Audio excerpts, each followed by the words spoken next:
आपल्या नेहमीच्या शिरस्त्याप्रमाणे वैष्णव जनतू या भजनाच्या गायनाने आपण आजच्या कार्यक्रमाची सुरुवात करत आहोत.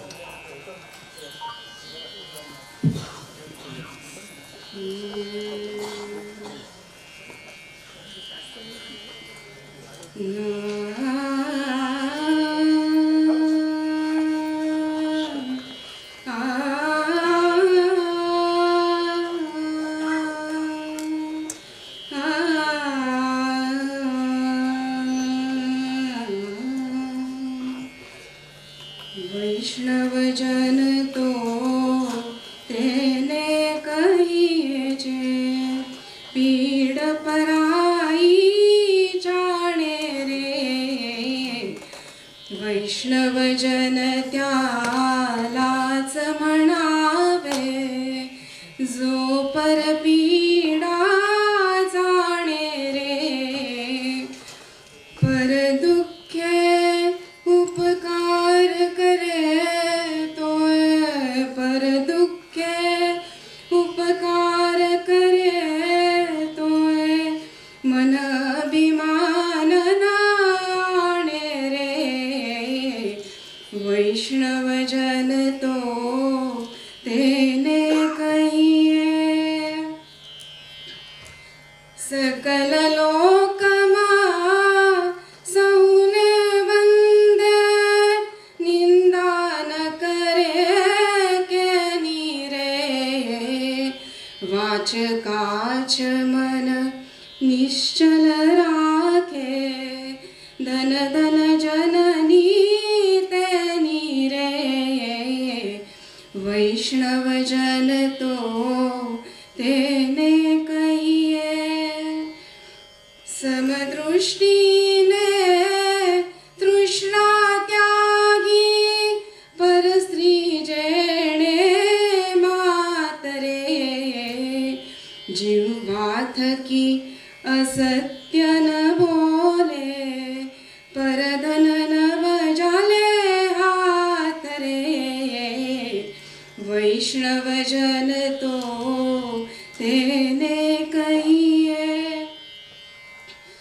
वण लोभीने कपट रहित छे काम क्रोध निवार्या रे. बड़े नरसैयो तेनु दर्शन करता कुले को तेरे तार्या रे. वैष्णव जन तो तेने कहिए जे पीड़ पराई जाने रे.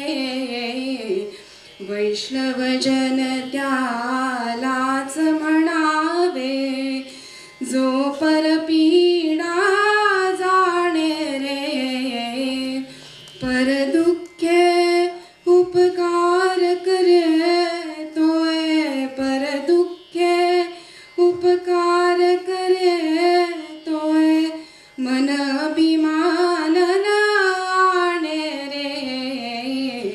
वैष्णव जन तो तेने कहिए.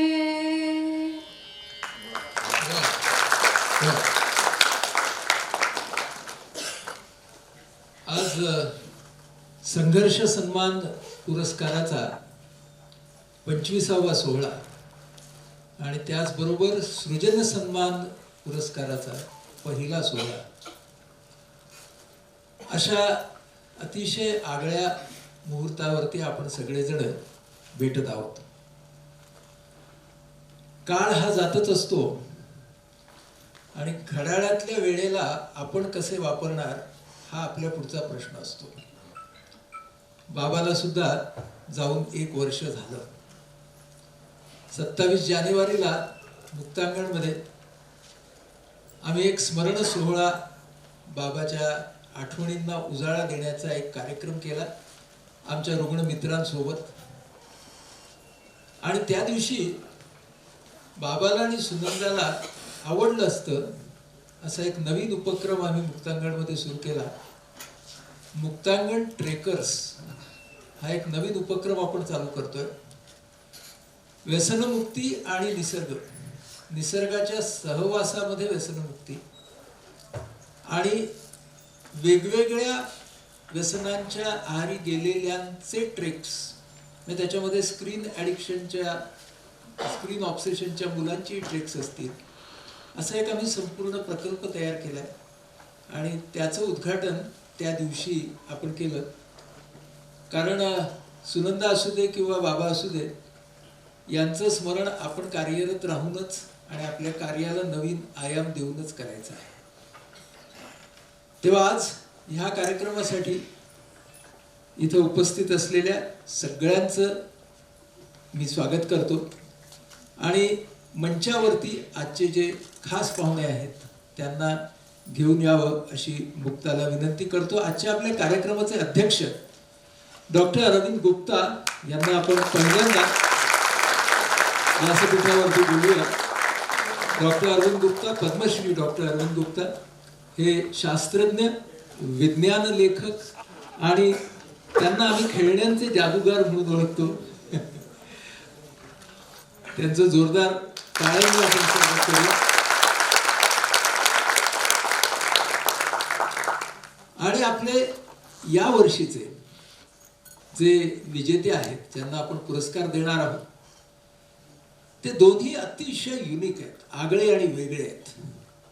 त्यातला आपला एक मित्र जो थेट चेन्नईवरनं आलाय, तामिळनाडूतनं आलाय, कार्तिकेयन गणेशन, जो सृष्टी विलेज ही वसाहत, दिव्यांगांसाठीची स्वयंपूर्ण वसाहत त्याने वसवली आहे गेल्या 13 वर्षांमध्ये.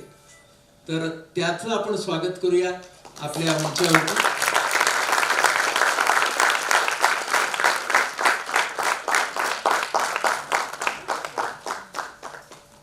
आणि याला आपण या वर्षीचा संघर्ष सन्मान पुरस्कार देणार आहोत. संघर्ष सन्मान पुरस्काराचा विजेता आहे. आणि सृजन सन्मान बाबाच्या स्मरणार्थ आपण या वर्षीपासून सुरू केलेला हा सन्मान आहे. आणि बाबाची सर्जनशीलता बहुआयामी तर होतीच, पण तिची एक घट्ट नाळ समाजाने ज्यांच्याकडे लक्ष फारसं दिलेलं नाही अशा गटाच्या सर्जनशीलतेवरती त्याचं जास्त लक्ष असायचं.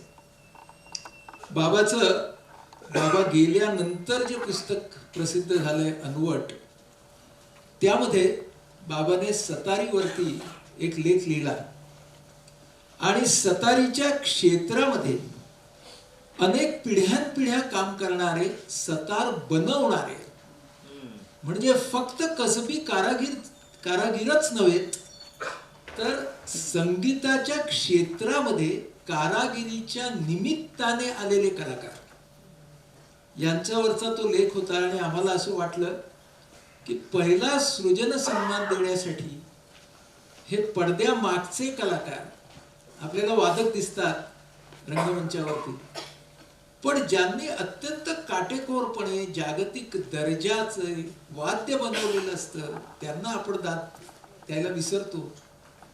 म्हणून नौशाद भाई सतार मेकर हे आपल्याकडे आलेले आहेत, त्यांना आपण हा पुरस्कार देणार आहोत. त्यांच्या सोबत नईम भाई सतार मेकर आणि मजीद भाई सतार मेकर आले आहेत. तो आपण तिघांनी व्यासपीठावरती यावं.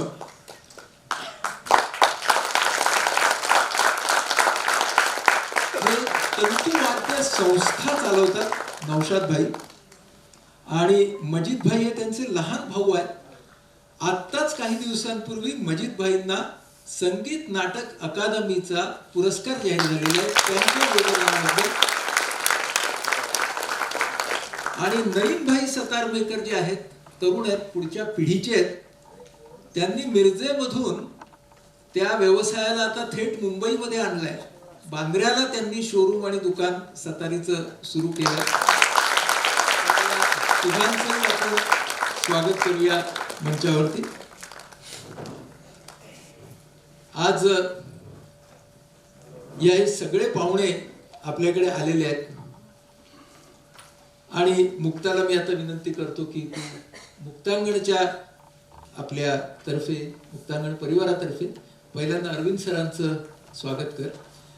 आपण तुळशीचं रोप देतो, पुष्पगुच्छ देत नाही.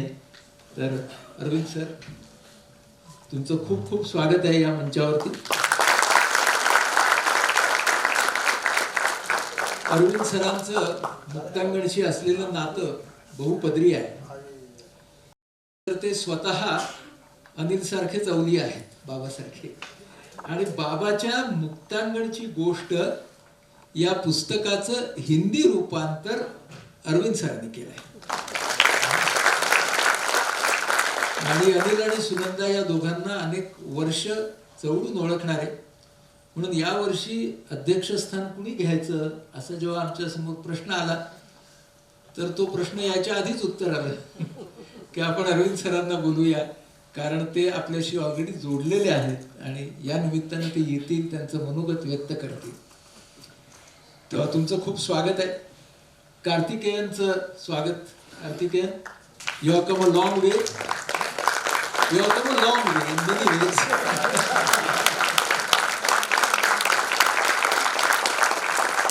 कार्तिकेयन बद्दल आपण नंतर जाणून घेणारच आहोत.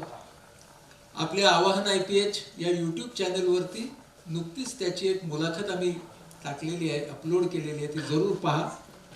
स्वतः अनाथ असणारा मुलगा सायकोलॉजिस्ट बनतो आणि त्यानंतर त्याची नजर जाते दिव्यांगांवरती. आणि ग्रामीण भागामध्ये जे दिव्यांग असतात, जे मेंटली चॅलेंज्ड असतात, मतिमंद गतिमंद असतात, त्यांच्या पुनर्वसनासाठी कुठलीच सोय नसते. आणि त्याच्या असं लक्षात आलं की शेतीच्या द्वारे हे पुनर्वसन होऊ शकतं. आणि म्हणून 13 वर्षापूर्वी या सृष्टी विलेज या आगळ्या अशा प्रयोगाची सुरुवात झाली. हा प्रयोग नेमका कसा आहे, काय चालतो, अतिशय डिटेलमध्ये मुलाखत त्याची आहे आवाहन IPH वरती. सार्थकाच्या शोधात नावाची प्लेलिस्ट आहे, फाईल आहे. आपण आता 11 मुलाखती त्यावरती नव्यानं टाकलेल्या आहेत. आणि आज तो इथं आला आणि त्याच्याशी आपण गप्पा मारणारच आहोत, त्याचा हा प्रवास कसा होता त्या बाबतीत. आता आपल्या मिरजेच्या टीमची आणि नौशाद भाईंचं स्वागत करूया आपण. नौशाद भाई, आपका बहुत बहुत स्वागत है इस मंच पर.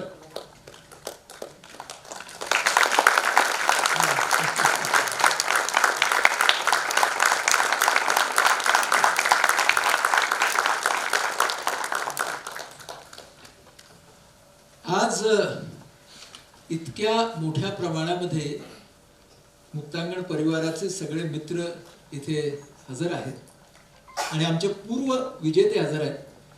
तर प्रेक्षकांचे प्रतिनिधी म्हणून आणि ते पूर्व विजेते आहेत म्हणून मी यशोला सांगतो की तिनं ते जिथे बसले आहेत तिथंच त्यांना गुलाबाचं फूल द्यावं. शोभनाताई तीर्थळी आल्यात. पार्किन्सन्स मित्रमंडळ आपले पूर्व विजेते आहेत संघर्ष सन्मानचे. शोभनाताई, तुमचं खूप खूप स्वागत आहे. शोभनाताई इतक्या सोशल मीडिया सॅव्ही आहेत. तुम्ही पार्किन्सन मित्रमंडळ फेसबुकवरती, सोशल मीडियावरती पहा आणि त्या काय पद्धतीने चालवत असतात ते सगळं तुम्हाला फार कौतुक वाटेल त्यांचंही, त्यांच्या कार्यकर्त्यांचं. प्रमोद उदार, आमचे पूर्व विजेते मुक्तांगणचे, गेली 30 वर्ष व्यसनमुक्त स्वतः आहेत आणि मुक्तांगणचे कार्यकर्ते. त्यांना आपण एका वर्षी संघर्ष सन्मान पुरस्कार दिला होता त्यांच्या व्यसनमुक्तीच्या प्रवासासाठी. डॉक्टर माया तुळपुळे इथे आलेले आहेत, श्वेता असोसिएशन. नितळ हा चित्रपट आपल्यापैकी काहींनी पाहिला असेल, सुमित्रा भावे आणि सुनील सुक्षणकर यांनी काढलेलं. त्याच्या ते निर्माते होत्या आणि ते जे सगळं काम आहे ल्युकोडर्मा या संदर्भातलं, त्या अनेक वर्ष करतायत. त्यांनाही आपण संघर्ष सन्मान दिलेला आहे. त्यांचीही मुलाखत आवाहन IPH वरती हजारोच्या संख्येने पाहिली जाते. माधवीताई सागडे आलेले आहेत ब्रेस्ट कॅन्सर सपोर्ट ग्रुपच्या. त्याही आपल्या पूर्व विजेत्या आहेत. आपण ब्रेस्ट कॅन्सर सपोर्ट ग्रुपला एका वर्षी संघर्ष सन्मान दिला होता.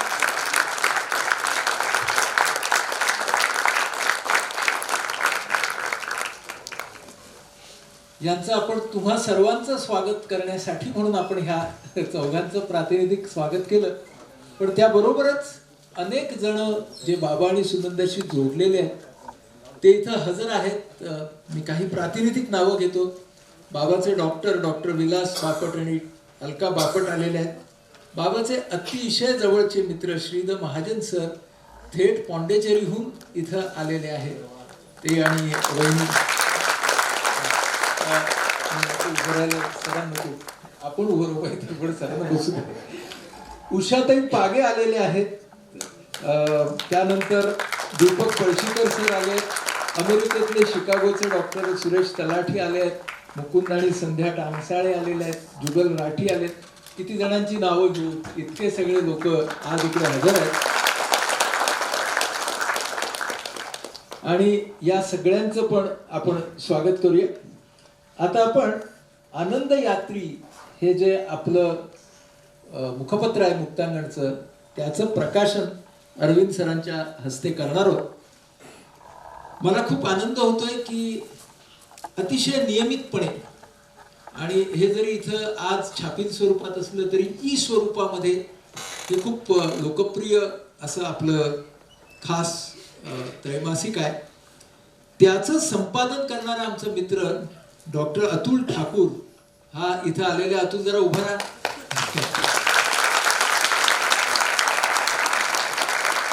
आम्हाला मुक्तांगणमध्ये सगळे अवलियाच मिळतात कारण आमची परंपराच बाबापासून सुरू होते. तसा आहे घराणं तिकडून सुरू होतं. तसा आमचा डॉक्टर अतुल ठाकूर आहे. हा त्याच्या PhDच्या निमित्ताने आमच्याशी जोडला गेला आणि तो तेव्हा ग्रुप थेरपी या सगळ्यावरती काम करत होता आणि तो मुक्तांगणशी कायमचा जोडला गेला. त्याची PhD झाली. तो एकानंतर दुसरं काहीतरी करत असतो. दुसरी पण PhD करत असेल असं मला दाट संशय आहे.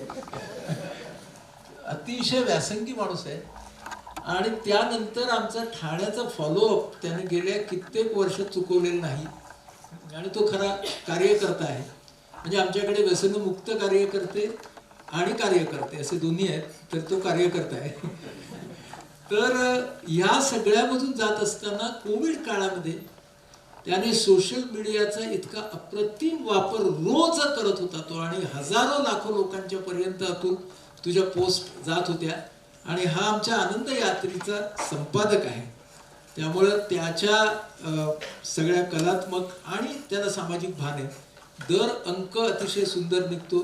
तुम्ही आमचं आनंद यात्री घेऊच शकता आणि ही प्रत सुद्धा बाहेरून जाताना नक्की घेऊ शकता. तेव्हा अरविंद सरांना विनंती करतो की त्यांनी प्रकाशन करावं.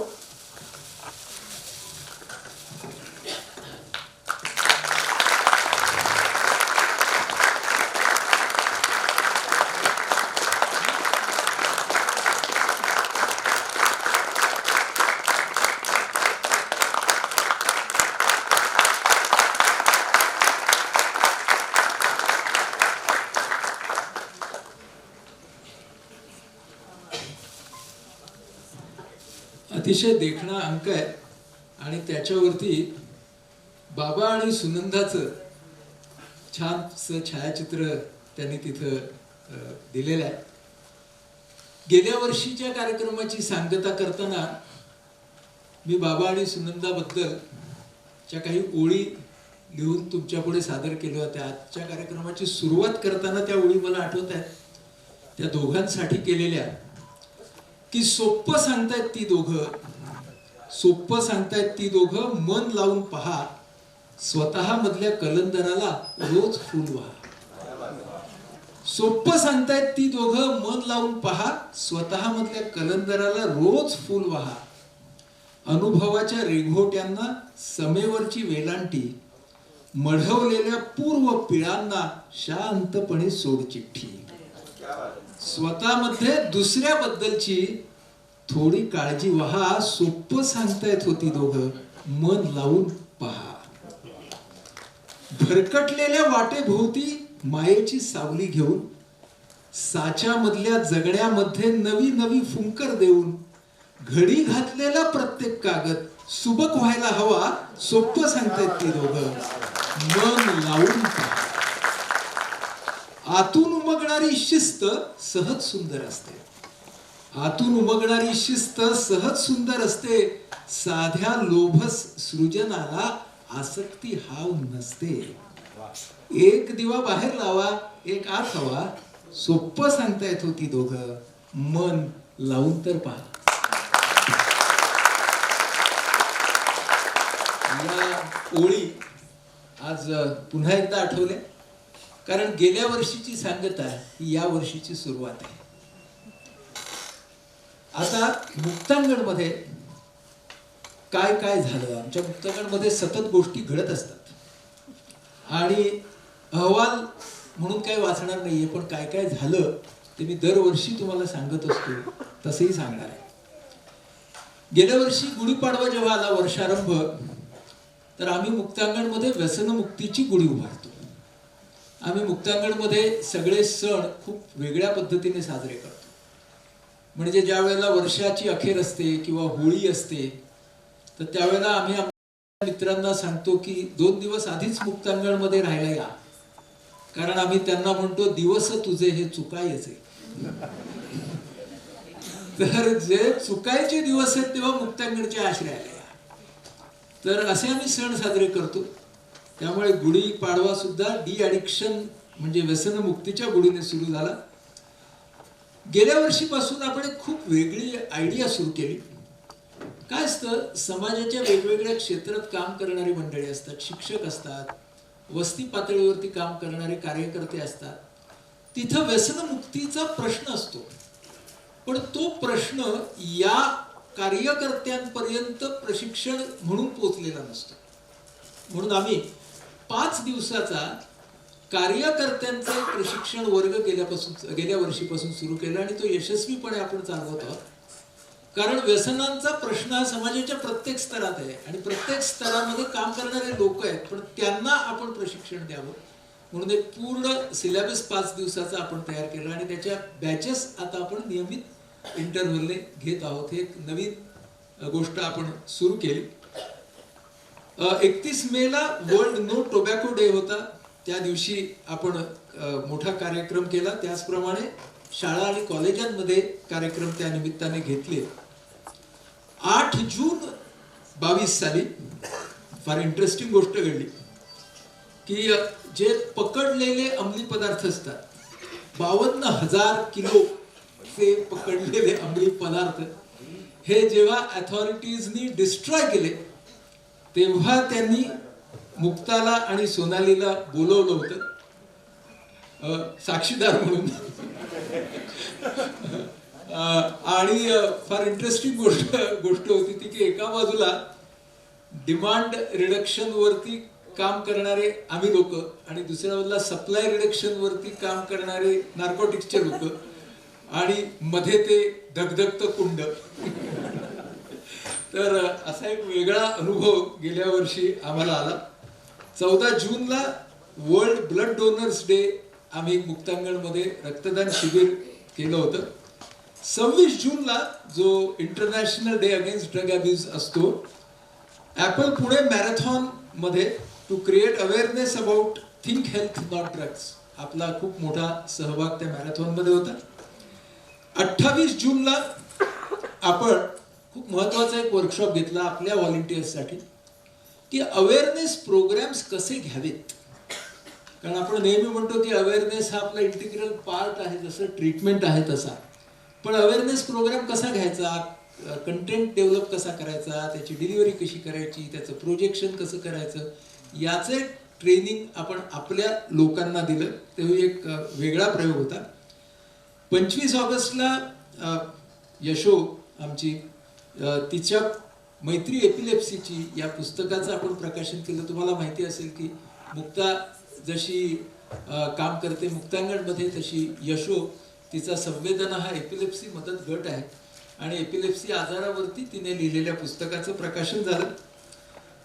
कोविड काळामध्ये थांबलेल्या बऱ्याच ऍक्टिव्हिटी सुरू झाल्या. स्विंडिया नावाच्या संस्थेसोबत आपला एक स्टुडंट एक्सचेंज प्रोग्राम असतो. ती स्वीडन मधली संस्था आहे. तो पुन्हा 2 वर्षाच्या गॅप नंतर चालू झाला. त्यानंतर महत्वाची गोष्ट म्हणजे यावर्षी आपलं ISO ऑडिट झालं आणि आपलं ISO 9001-2015 सर्टिफिकेट हे यावर्षी सुद्धा कंटिन्यू राहिलं.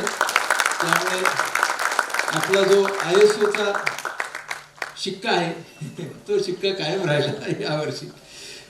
डिसेंबर महिन्यामध्ये मोठ्या मॅडमचा वाढदिवस, त्या दिवशी आपण विक्रमी ब्लड डोनेशन केलं सुनंदाच्या वाढदिवशी. आणि आपले सहकारी महेंद्र कानिटकर यांनी होय रिलॅप्स टाळता येतो हे पुस्तक लिहिलं आहे. त्या पुस्तकाचं प्रकाशन आपण त्या दिवशी केलं. 2 डिसेंबरलाच वर्ल्ड मेन्स डे असा असतो म्हणे. तर डोंबिवलीमध्ये विमेन्स वेलफेअर सोसायटीनं आपल्या मुक्तांगणमधले 2 कार्यकर्ते मानव आणि माधव ह्यांना त्या मेन्स डेच्या दिवशी म्हणजे उत्तम पुरुष म्हणून त्यांचा गौरव केला. आणि मुक्तांगणसाठी फार महत्वाची अभिमानाची गोष्ट आहे की आपल्या कार्यकर्त्यांचा असा सन्मान होतोय. बाबा असताना बाबा, मुक्ता, मी, आम्ही सगळेजण जे आपले पाठपुराव्याची सेंटर्स आहेत तिथे आम्ही नेहमी जात असतो. कोविड काळामध्ये त्याच्यात खंड पडला होता, पण यावर्षी मुक्ताने ती कसर भरून काढायचा चंग बांधला. अहमदनगर, औरंगाबाद, पिंपरी चिंचवड, पुणे, ठाणे आणि मुंबई या प्रत्येक ठिकाणी ती कोविडच्या नंतरच्या काळामध्ये प्रत्यक्ष गेली. त्या ठिकाणच्या फॉलोअप सेंटर्सना पुन्हा एकदा ऊर्जा, उत्साह देण्यासाठी. त्याचबरोबर आपण डिसेंबर 22 पासून रायगड, दापोली आणि रत्नागिरी ही आपली नवीन फॉलोअप सेंटर्स चालू केली. आणि त्यामुळे आता आपण जवळजवळ जिल्हा तिथे मुक्तांगण या पातळीला जाऊ. पुढच्या 1-2-3 वर्षामध्ये 22 आपली आता पाठपुरावा केंद्र आहेत संपूर्ण महाराष्ट्रामध्ये, जी आपले कार्यकर्ते चालवतात, जे इथून व्यसनमुक्त होऊन गेले. आणि मुक्तांगणचे कार्यकर्ते तिथे दर महिन्याला जातात. जानेवारी 23 पासून आपला विदर्भामधला पहिला पाठपुरावा आणि पहिलं पाठपुरावा केंद्र अमरावतीला सुरू झालं. त्यामुळे हे जाळं म्हणजे बऱ्याच वेळेला मुक्तांगणमध्ये येणारी मंडळी ही का जास्त बदलतात असं जेव्हा आम्हाला विचारलं जातं, तेव्हा या पाठपुरावा केंद्रांचं संपूर्ण महाराष्ट्रात पसरलेलं जाळं हे त्याचं एक आम्हाला फार महत्त्वाचं कारण दिसतं. या संपूर्ण वर्षामध्ये अनेक कार्यक्रम तर आपण ऑर्गनाईज केलेच. दर महिन्याला जवळजवळ 25 ते 30 असे आपले मित्र व्यसनमुक्तीसाठी दर आठवड्याला आपल्याकडे येत असतात. आणि आपली वेटिंग लिस्ट असते, 6 ते 8 आठवड्याची तरी आपली वेटिंग लिस्ट असते. तर ही एका बाजूने त्रासदायक गोष्ट आहे की इतक्या लोकांना त्रास होतोय, पण एका बाजूने दिलासा देणारी गोष्ट आहे की इतक्या लोकांना उपचारासाठी यावंसं वाटतंय. आणि म्हणून आमच्याकडे मुक्तांगणला वेटिंग लिस्ट आहे. ह्याचे मिश्र भावना आमच्या डोक्यामध्ये नेहमी असतात. आणि नवे नवे प्रकल्प करतच आपण पुढे जात असतो. म्हणून मुक्तांगणकडे तुम्ही आलात तर मुक्तांगण इज फुल ऑफ ॲक्टिव्हिटीज. माझे काही सहकारी मानसिक आरोग्य क्षेत्रात काम करणारे ते जेव्हा येतात आणि ते म्हणतात की अरे आम्ही जी डी ॲडिक्शन सेंटर पाहिली तिथे कॉटवरती झोपलेलीच लोक असायची आणि त्याच्यामध्ये ॲक्टिव्हिटीज नसायच्या. आणि मुक्तांगणमध्ये तर ॲक्टिव्हिटी शिवायचा असा एकही क्षण नाही. तर मला वाटतं ही जी सततची ॲक्टिव्हिटी आणि ती कन्स्ट्रक्टिव्ह विधायक अशा तऱ्हेची ॲक्टिव्हिटी आहे, त्यामुळेच मुक्तांगणला यश मिळतं आणि माणसं बदलायला योग्य अशी पार्श्वभूमी तयार होते. मुक्तांगणची ही वाटचाल अशीच सुरू राहणार आहे. पुरस्काराच्या कार्यक्रमाकडे येताना आता आपण दरवर्षी अनिल सुनंदाच्या एका जवळच्या व्यक्तीला असं सांगतो की त्यांनी आपलं मनोगत व्यक्त करावं. यावर्षी तो मानच म्हणेन मी ह्या आठवणी शेअर करण्याचा. आमचा सगळ्यांचा मुक्तांगण परिवाराचा अतिशय जवळचा मित्र विदुर महाजन याला आम्ही बोलवतो, इकडे आमंत्रित करतो. विदुर महाजन हा बाबाचा तर अतिशय जवळचा मित्र. म्हणजे बाबाच्या भाषेत सांगायचं तर सकाळचा पहिला फोन विदुरचा आणि शेवटचा फोन माझा असं त्याच्या दिवसाला असायचं. पहिला फोन त्याला करायचा आणि झोपायच्या आधीचा फोन मला करायचा. असं आमच्या अनेक वर्षांचा, दशकांचा कार्यक्रम आमचा असायचा. विदुर हा उद्योजक, यशस्वी उद्योजक, एका टप्प्यावरती उद्योगामधून निवृत्त झाला आणि सतार हे त्याचं पॅशन आणि देशापरदेशामध्ये त्याने कार्यक्रम केलेले आहेत. गेली काही वर्ष विद्यार्थ्यांपर्यंत भारतीय शास्त्रीय संगीत पोहोचवण्याचा एक अतिशय आगळा वेगळा प्रकल्प तो आणि त्याची मुलगी नेहा हे दोघे जण करत असतात. तो जरूर केव्हा तरी तुम्ही सगळ्यांनी अनुभवावा. आणि मुक्तांगण परिवाराचा आमचा अगदी घट्ट मित्र, तेव्हा बाबाच्या स्मरणार्थ आपण विदुर हा पुरस्कार यावर्षी देतो.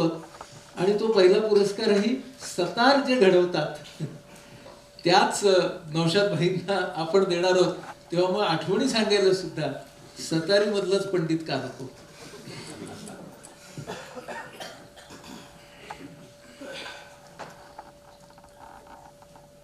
नमस्कार.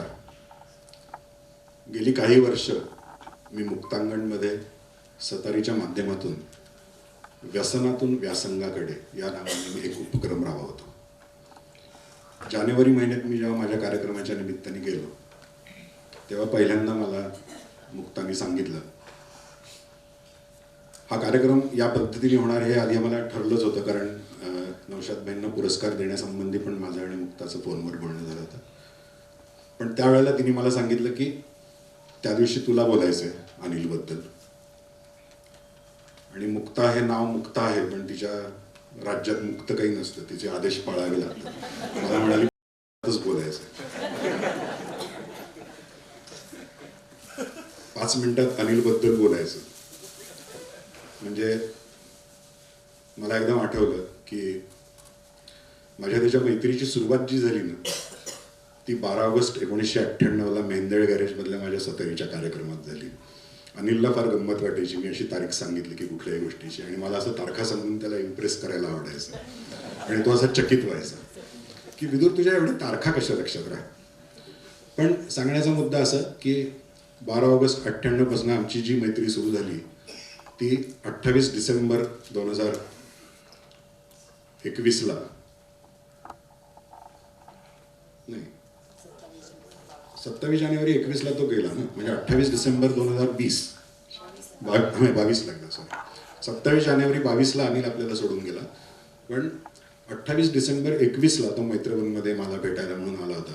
आणि तो भेटायला येण्यापूर्वी गेले काही वर्ष जेव्हा मी अनिलशी बोलत होतो, जसं आनंदने सांगितलं की दररोज सकाळी 7ला फोन, खरं सांगायचं म्हणजे आमची जी काय 25 वर्षाची मैत्री होती ती इतकी बेभान होती की शेवटची 2-3 वर्ष येईपर्यंत मला हे जाणवलंच नाही की हा माणूस आपल्यापेक्षा इतका वयाने मोठा आहे आणि आपल्याला तो सोडून देणार आहे. इतकं आम्ही बरोबरीचं नातं, उत्कट नातं एकाच भावना वेगाने अनुभवलं आणि ते खरोखरच आम्ही जगलो. म्हणजे त्यामुळे 5 मिनिटात अनिलशी बोलला ह्याल्यानंतर मला एकदम तो 98 सालचा ऑगस्ट महिन्यापासून आत्ता डिसेंबर 21 पर्यंतचा सगळा एक कालखंड, एक चित्रपट डोळ्यासमोर यावा तसा माझ्या डोळ्यासमोर आला. आणि त्याचा ट्रेलर सुद्धा 5 मिनिटं दाखवणं शक्य नाही अशी खरं म्हणजे अवस्था आहे. कारण 25 वर्ष काय होतं की अनिल सारखा माणूस जेव्हा समाजातनं जातो त्यावेळेला नेमकं काय जातं खरंच. म्हणजे अनिल त्याच्या कामातनं, खरं सांगायचं म्हणजे आज मी इथे आल्यानंतर मला पहिल्यांदाच अनिलच्या पश्चात, म्हणजे मी त्याच्या 60व्या वाढदिवसाला बोललो होतो भाषणात, मी त्याच्या 70व्या वाढदिवसाला बोललो होतो, मी त्याच्या 75व्या वाढदिवसाला बोललो होतो. आणि आज या प्रसंगी मला इथे बोलायची वेळ आली आहे. हे कुठेतरी जरी करून असलं, जरी दुःखदायक असलं, जरी वेदनादायक असलं, तरी सुद्धा अनिलच्या वियोगाची धार थोडीशी बोथट होते ज्यावेळेला आपण सगळे एकत्र येतो. आणि तुमच्या सगळ्यांमध्ये आल्यानंतर कुठेतरी तो वियोग थोडासा बोथट होतो.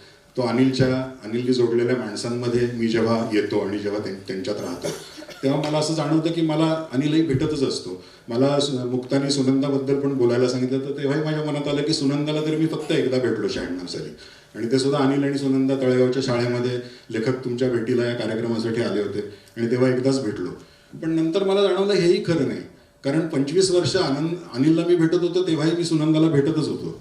प्रत्येक आमच्या भेटींमध्ये सुद्धा सुनंदा असायची, बोलण्यात असायची आणि कृतीत पण असायची, दिसण्यात असायची, वागण्यात असायची. आता सुद्धा मी गेले 6 वर्ष मुक्तांगणमध्ये जातो, मुक्ताला भेटतो त्यावेळेला मला सुनंदा भेटल्यासारखं वाटतं. यशोचं गाणं ऐकतो तेव्हा मला सुनंदा भेटल्यासारखं वाटतं. आपण सगळे जेव्हा एकत्र असतो तेव्हा अनिल सुनंदा यांच्यातच आपण असल्यासारखं मला नेहमीच वाटत आलेलं आहे. आणि म्हणून जो काय 25 वर्ष मी एक अशी काय म्हणायचं उत्कट मैत्री मी अनुभवली ना, ती खरोखरच विलक्षण होती. आणि मला खरोखरच माझं हा म्हणाला तसं माझा मानही आहे आणि माझं भाग्य आहे की अनिलसारखा सखा मला मिळाला. अनिलने मला भरभरून दिलं, जीवनाकडे बघण्याचा दृष्टिकोन दिला. त्याचं लिखाण आणि ह्या सगळ्याबद्दल मी बोलण्याची आत्ता गरज पण नाही आहे, जागा पण नाही आहे. पण एकूण स्वतःला समृद्ध करण्याच्या प्रक्रियेत ठेवण्यासाठी आता अनिल माझ्याबरोबर नाही आहे. ही जाणीव जशी त्रासदायक आहे तशी तुम्ही सगळे आहात, त्याचं प्रचंड मोठं कार्य आहे, याची पण जाणीव कुठेतरी मनाला दिलासा देते. आणि म्हणूनच तू मगाशी म्हणालास तसं आपण आपापली कामं जास्त चांगल्या पद्धतीने करत राहणार आहोत. मला एक अनिलचंच शेवटचं 2 मिनटं बोलतो, 5 मिनिटाचं भान ठेवणार आहे मी, की अनिल नेहमी म्हणायचा, मला असं आज म्हणावं असं वाटतं की तरी बरं त्यांनी इतकं लिहून ठेवलंय, तरी बरं त्यांनी इतकं सांगितलंय, तरी बरं आम्ही इतकं एकत्र जगलोय, तरी बरं इतकं काही विचार करण्यासारखं विचारधन त्यांनी आम्हाला दिलंय, तरी बरं कितीतरी अनुकरणीय गोष्टी त्यांनी आम्हाला सांगितल्या, तरी बरं भवताल असा आहे की ज्याच्यामध्ये अनेक प्रकारचं काम करण्याच्या अनेक शक्यता आहेत, ते आपण सगळेजण करत राहू. पण तरी असं म्हणावं असं वाटतं की अजून काही काळ असतास अनिल तरी बरं झालं असतं. आणि ते असण्यासाठी जे करावं लागतं ते मात्र तू केलं नाहीस आणि आम्हाला थोडासा लवकर सोडून गेलास, ही खंत मनात आहे. पण त्याचबरोबर मी मगाशी म्हटलं तसं एक प्रवाह थांबतो निर्मितीचा, विचारांचा, कामाचा. पण तरी साठलेला जो जलाशय असतो त्या जलाशयातून आपण काहीतरी घेऊ आणि आपलं काम चालू ठेवू. आणि ती खऱ्या अर्थाने मला असं वाटतं अनिल सुनंदाला मला श्रद्धांजली हा शब्दही म्हणावा असं वाटत नाही, त्यांची आठवण जागवणं असं आपण म्हणू. त्यामुळे अनिल सुनंदाची आठवण या निमित्ताने मला जागवायची तुमच्या सगळ्यांसमोर, अनिलच्या आप्तस्वकीयांसमोर संधी मिळाली, मला इथे यायला मिळालं, याचा मला कुठेतरी एक चांगली भावना पण माझ्या मनामध्ये आहे. धन्यवाद.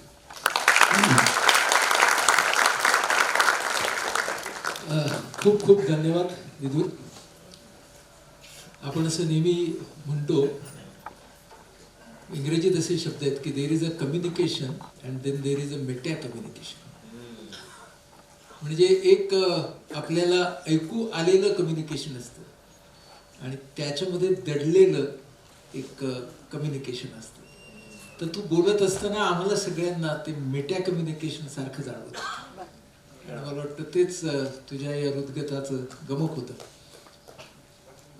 सुनंदाची एक बालपणापासूनची मैत्रीण आपली चित्रा मावशी, चित्रा काळे, तिनं एक 4 ओळी सुनंदाच्या बाबतीतल्या लिहून दिल्या आहेत आणि तिनं सांगितलं की ह्या तू वाचून दाखव. तर त्या मी वाचून दाखवतो. या शाळेपासूनच्या मैत्रिणी आणि नंतर माधव काका हा बाबाचा मित्र, तो आमचा मुक्तांगणचा ट्रस्टी आणि सलगपणे एका बाजूला माधव काका आणि चित्रा मावशी आणि अनिल सुनंदा यांची मैत्री अशी अक्षरशः आता पिढ्यानपिढ्या म्हटलं पाहिजे, पुढची पिढी त्याच्या पुढची पिढी अशी सुद्धा ती मैत्री सुरू आहे. तर चित्रा मावशी लिहिते, माझी मैत्रीण सुनंदा, आमची गेली 75 वर्षांची मैत्री आहे. मैत्री आहे, हा, गेल्या 75 वर्षांची मैत्री आहे. तिच्या आयुष्यातील प्रत्येक क्षण तिने समाजाला वाहिला होता. अशी मैत्रीण आपल्याला मिळाली याचा मला फार अभिमान आहे. 25 वर्षांपूर्वी ती आपल्या सर्वांना सोडून गेली, परंतु तिने रुजवलेले संस्कार मुक्तांगणमध्ये पदोपदी दिसतात आणि त्यामुळे तिचं अस्तित्व जाणवत राहतं. मी, माधव, अनिल, सुनंदा यांचं एक पारदर्शक कुटुंब होतं. क्या बात, आमचं एक पारदर्शक कुटुंब होतं.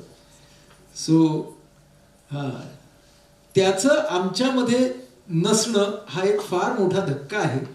ही पोकळी भरून निघणं खरंच कठीण आहे, असं चित्रा मावशीने लिहिलं. अतिशय मनपूर्वक लिहिलं. आणि आत्ता जसं विदूर आपल्याला म्हणाला की आता आपण सगळे इथे आहोत म्हणजे अनिल सुनंदा इथे आहेत, असंच आपण म्हणायचं नाही, फक्त आहेतच असं म्हणायचं. सो आता आपण पुरस्कारांच्या कार्यक्रमाकडे येऊया. मी पहिल्यांदा सन्मान पत्र वाचून दाखवेन आपल्याला आणि त्यानंतर आपला जो पुरस्कार आहे म्हणजे त्याचं स्मृतिचिन्ह आणि रोख रक्कम ही अरविंद सरांच्या हस्ते आपण विजेत्यांना देऊया. पहिल्यांदा आपण संघर्ष सन्मानाकडे येणार आहोत आणि मग सृजन सन्मानाकडे येणार आहोत.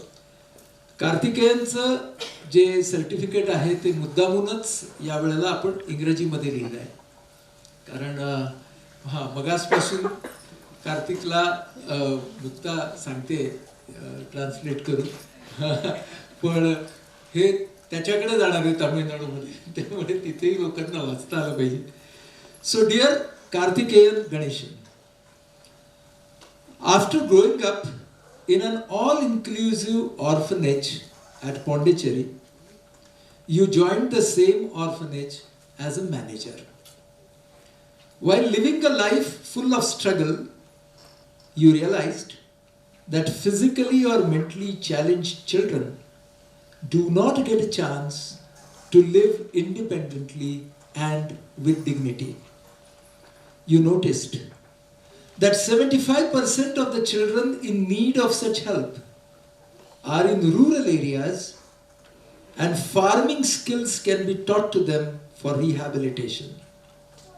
The journey from here was not easy. Many people, though, came forward to help and land was purchased for this innovative project. The project, which began with finding a source of water in the ground, today blossoms into Srishti village that gives more than 50 special children a chance to live with dignity. Not stopping there, you started a school for special children on the same campus, which currently benefits 30 children. People are coming from all over the country and abroad to study this successful and self-reliant project.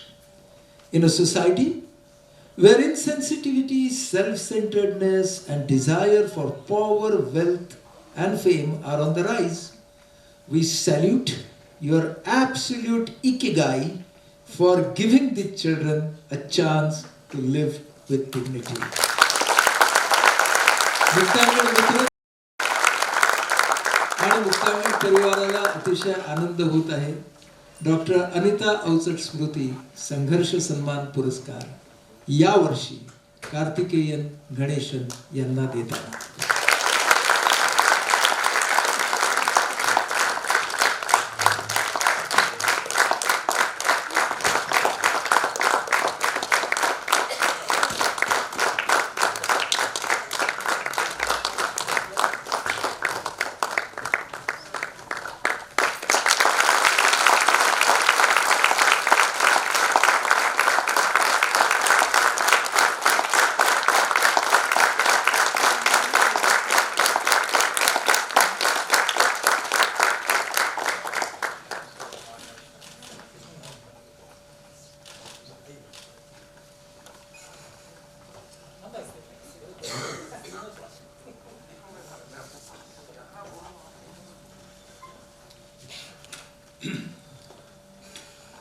आता doctor Anil Avachat स्मृती सृजन सन्मान पुरस्कार शुभारंभी वर्ष पहिलं माननीय श्री नौशाद गुलाब साहेब सतारनीकर, संचालक भारतीय तंतुवाद्य केंद्र मिरज. प्रख्यात गायक आणि वादकांच्या कलेला रसिकांची भरभरून दाद मिळते. त्यांना साथ देणाऱ्या तंतुवाद्यांची निर्मिती करणारे कलाकार मात्र पडद्यामागेच राहतात. भारतीय शास्त्रीय संगीत क्षेत्रामध्ये गायक आणि वादक यांच्या कलाविष्काराचा अविभाज्य भाग असलेल्या तंतुवाद्याची निर्मिती पूर्वी फक्त उत्तर भारतातच होत होती.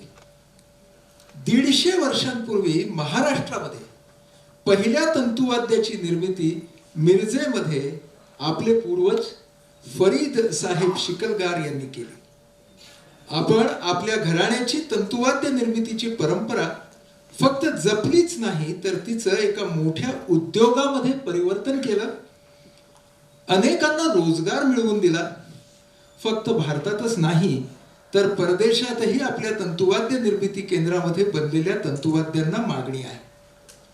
2005 मध्ये सुरू झालेल्या आणि ग्राहकांच्या गरजा लक्षात घेऊन त्यांचं समाधान हेच ब्रीदवाक्य ठरवून काम करणाऱ्या आपल्या तंतुवाद्य निर्मिती संस्थेच्या माध्यमातून उत्तम तंतुवाद्यांची निर्मिती आणि गरजूंना रोजगार मिळवून देण्याबरोबरच महाराष्ट्राचं नाव भारतातच नव्हे तर आंतरराष्ट्रीय स्तरावर पोहोचवणाऱ्या आपल्या दूरदृष्टीला आमचं त्रिवार वंदन. मुक्तांगण संस्था आणि मुक्तांगण परिवार यांना अतिशय आनंद होत आहे आज डॉक्टर अनिल अवचट स्मृती सृजन सन्मान पुरस्काराचे पहिले मानकरी नौशाद गुलाबसाहेब सतारवेकर.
पुरस्कार विजेत्यांच्या बरोबरच्या गप्पा हा आपल्या कार्यक्रमाचा एक अविभाज्य भाग असतो.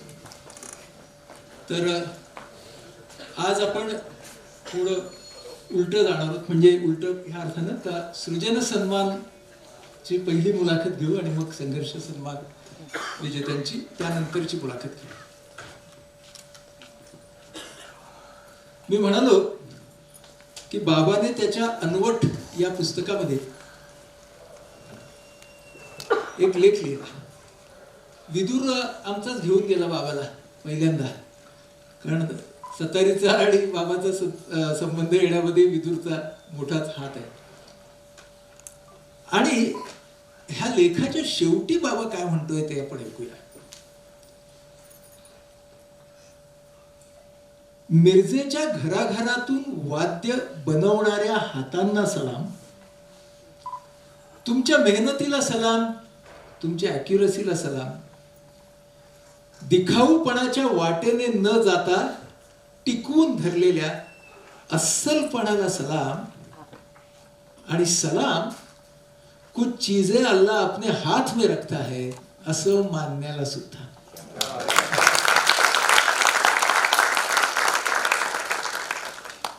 बाबाचे शब्द अतिशय साधे पण जादूचे कसे असायचे.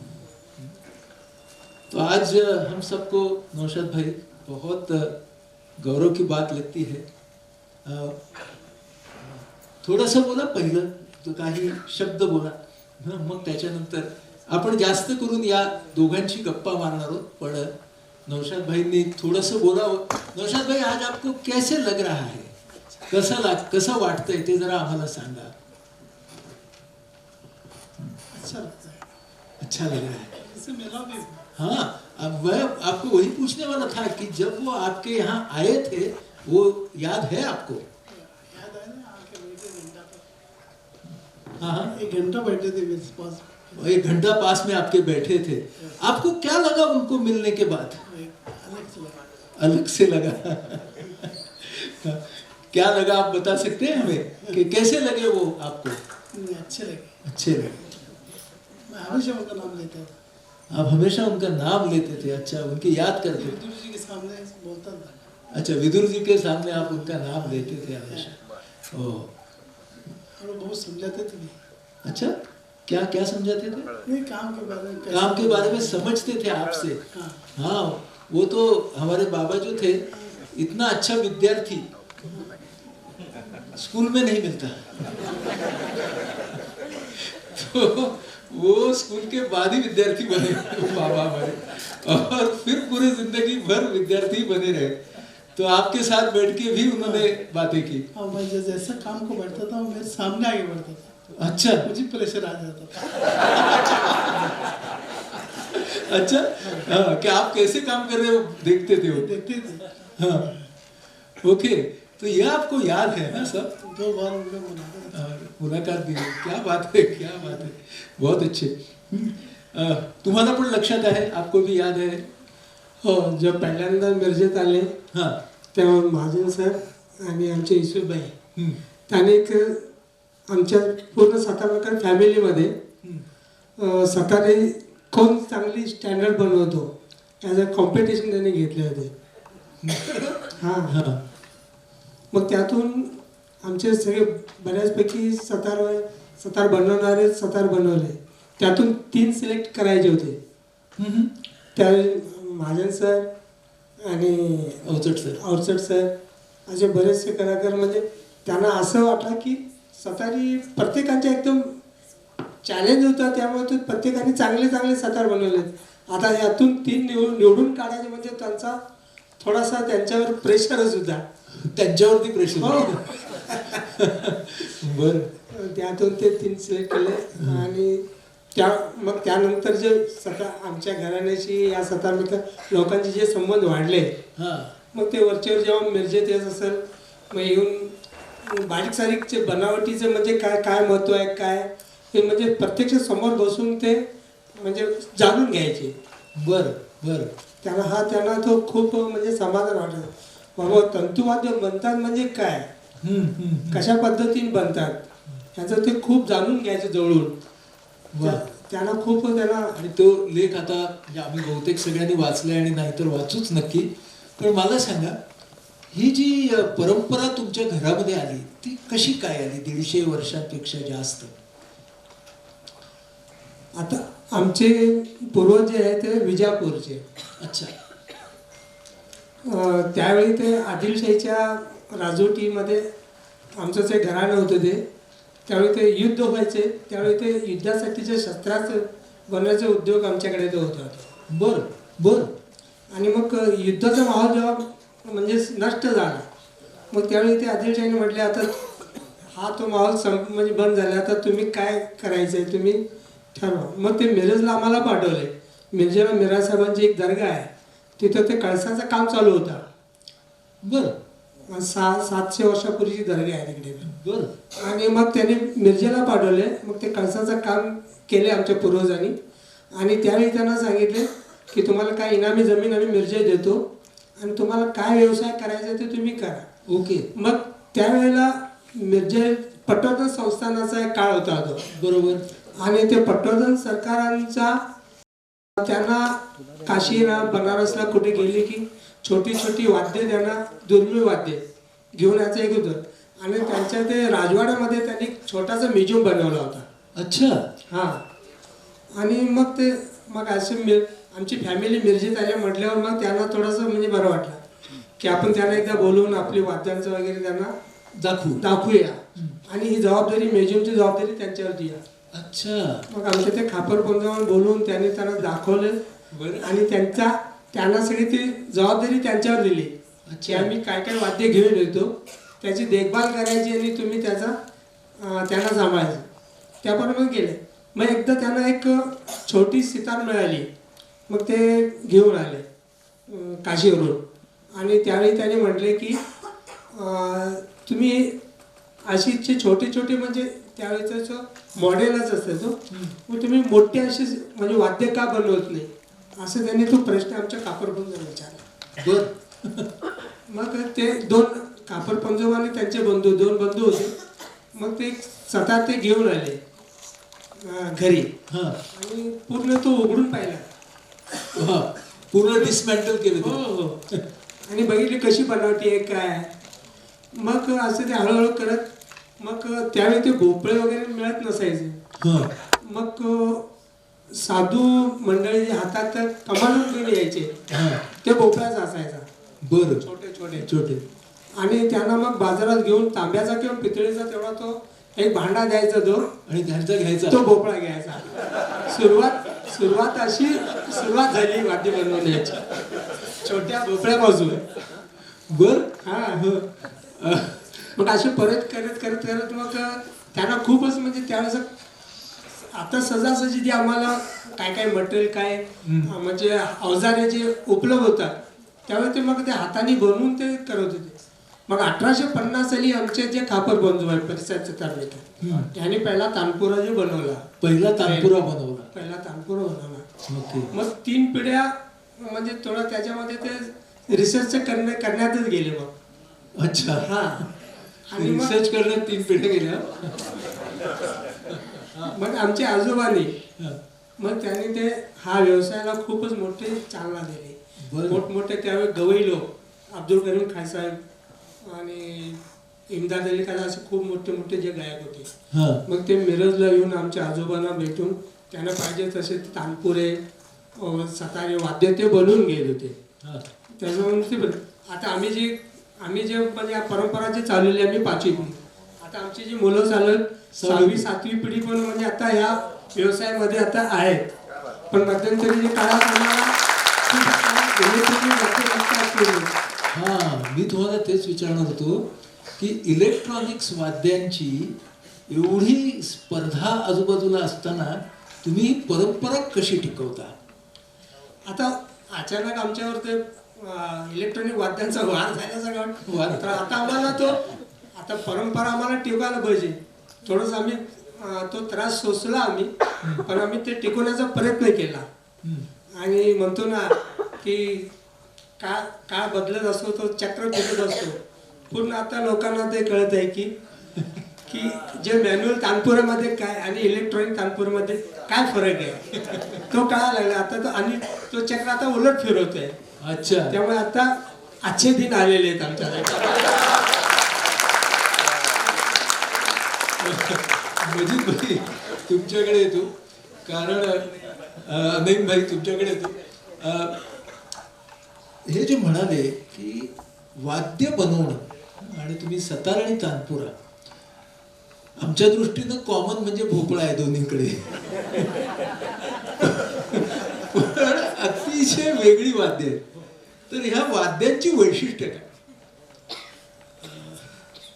तानपुरा जे आहे, हॅलो, तानपुरा जे आहे त्याला 4, 5 किंवा 6 हे म्हणजे एवढे तारांचंच असतं. आणि सतार जे आहे ते वरचं जे मेन जे तार असतात ते 6 किंवा 7 असे 2 प्रकारचे सतार येतात. आणि त्याला तरफ जे आहेत ते 11, 12, 13 म्हणजे असं 17, 18, 19, 20 असे तारांचे सगळी सतार असते. तर हे जे 18 तारांची जी सतार आहे ते उस्ताद विलायत खान स्टाईल आहे. आणि 20 तारांची जी सतार आहे ते पंडित रविशंकरजींची आहे. मग ह्या सतारी आणि तंबोऱ्यामध्ये फरक आहे. बरोबर. आणि सतारीला जेवढं म्हणजे लाकूड लागतं त्याचा बरोबर डबल लाकूड तानपुऱ्याला लागतं. पण हो का? हो. अच्छा. हां. बरं. आणि सतारीला मटेरियल खूप लागतं. बरं. म्हणजे वरचं जे मटेरियल जसं रॉ मटेरियल जे असतं, हां, जसं की तार आहे, ते फ्रेट्स आहेत किंवा ते खोंट्या वगैरे जे असतात त्याला जास्त लागतं. बरं. आणि तानपुऱ्याला 4 किंवा 5 किंवा 6 फक्त लाकूड त्याला जास्त लागतं. बरं. जास्त म्हणजे एक्झॅक्टली डबल असतं. वा. मला सांगा मजिद भाई, तुम्ही सांगा की तुम्ही वाद्यांची पारख कशी करता? म्हणजे बनवताना तुम्ही आणि ऐकता तेव्हा तुम्ही काहीतरी वेगळे ऐकत असणार ना. तर काय वेगळे ऐकता सांगा. ॲक्च्युली आता ते भोपळ्याचा जो थोडासा विषय आहे, हा भोपळा जंगली भोपळा म्हणतो. म्हणजे काय काय जे बरेचसे लोकांचे म्हणजे गैरसमज असतात की हा खायचा भोपळा असतो का, असं म्हणजे तसं वाटतं. कारण त्याचा पण आकार आणि हा भोपळ्याचा आकार सेम असतो. त्यामुळे हा जे भोपळे आहे आपल्या सोलापूर जिल्ह्यामध्ये मंगलवेढा तालुका आहे, त्याच्या आसपास लोक त्याची एक शेती करतात आणि ते वेलीवर ते भोपळे मोठे होतात. बरं. आणि त्या एरियामध्ये म्हणजे चंद्रभागेत नदीचं पाणी आणि त्या एरियाची जमीन म्हणजे पंढरपूरच्या एरियाची, आणि तिथेच हे भोपळे पिकतात. तर बरेच प्रयोग ठिकाणी केले पण ते भोपळे झाले नाहीत. बरं. हा भोपळ्याचं वैशिष्ट्य आहे. बरं. म्हणजे फक्त तिकडचा भोपळा टुणूक आहे. सुरात उडी मारतो तो.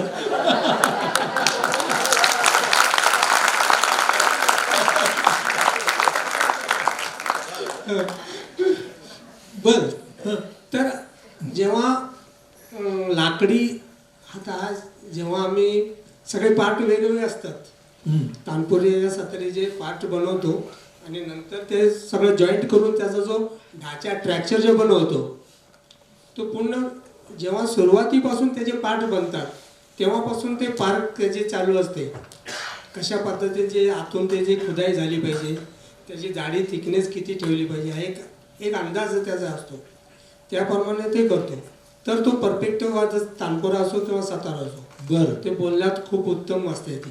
बरं बरं. म्हणजे मग तेव्हा तुम्ही जेव्हा तारा सगळ्या लावता त्याचं टेन्शन जे असतं ते तुम्ही कसं कानानेच ते करता? किती टेन्शन द्यायचं, काय करायचं? आता सतारीमध्ये काय जनरली काळी एक पांढरी दोन असे एक दोनच स्वर असतात. पण तानपुऱ्यामध्ये फिमेलचे स्वर वेगळे असतात, मेलचे स्वर वेगळे असतात. मग त्याप्रमाणे फिमेलमध्ये काळी 4, पांढरी 6, काळी 5 असे असतात.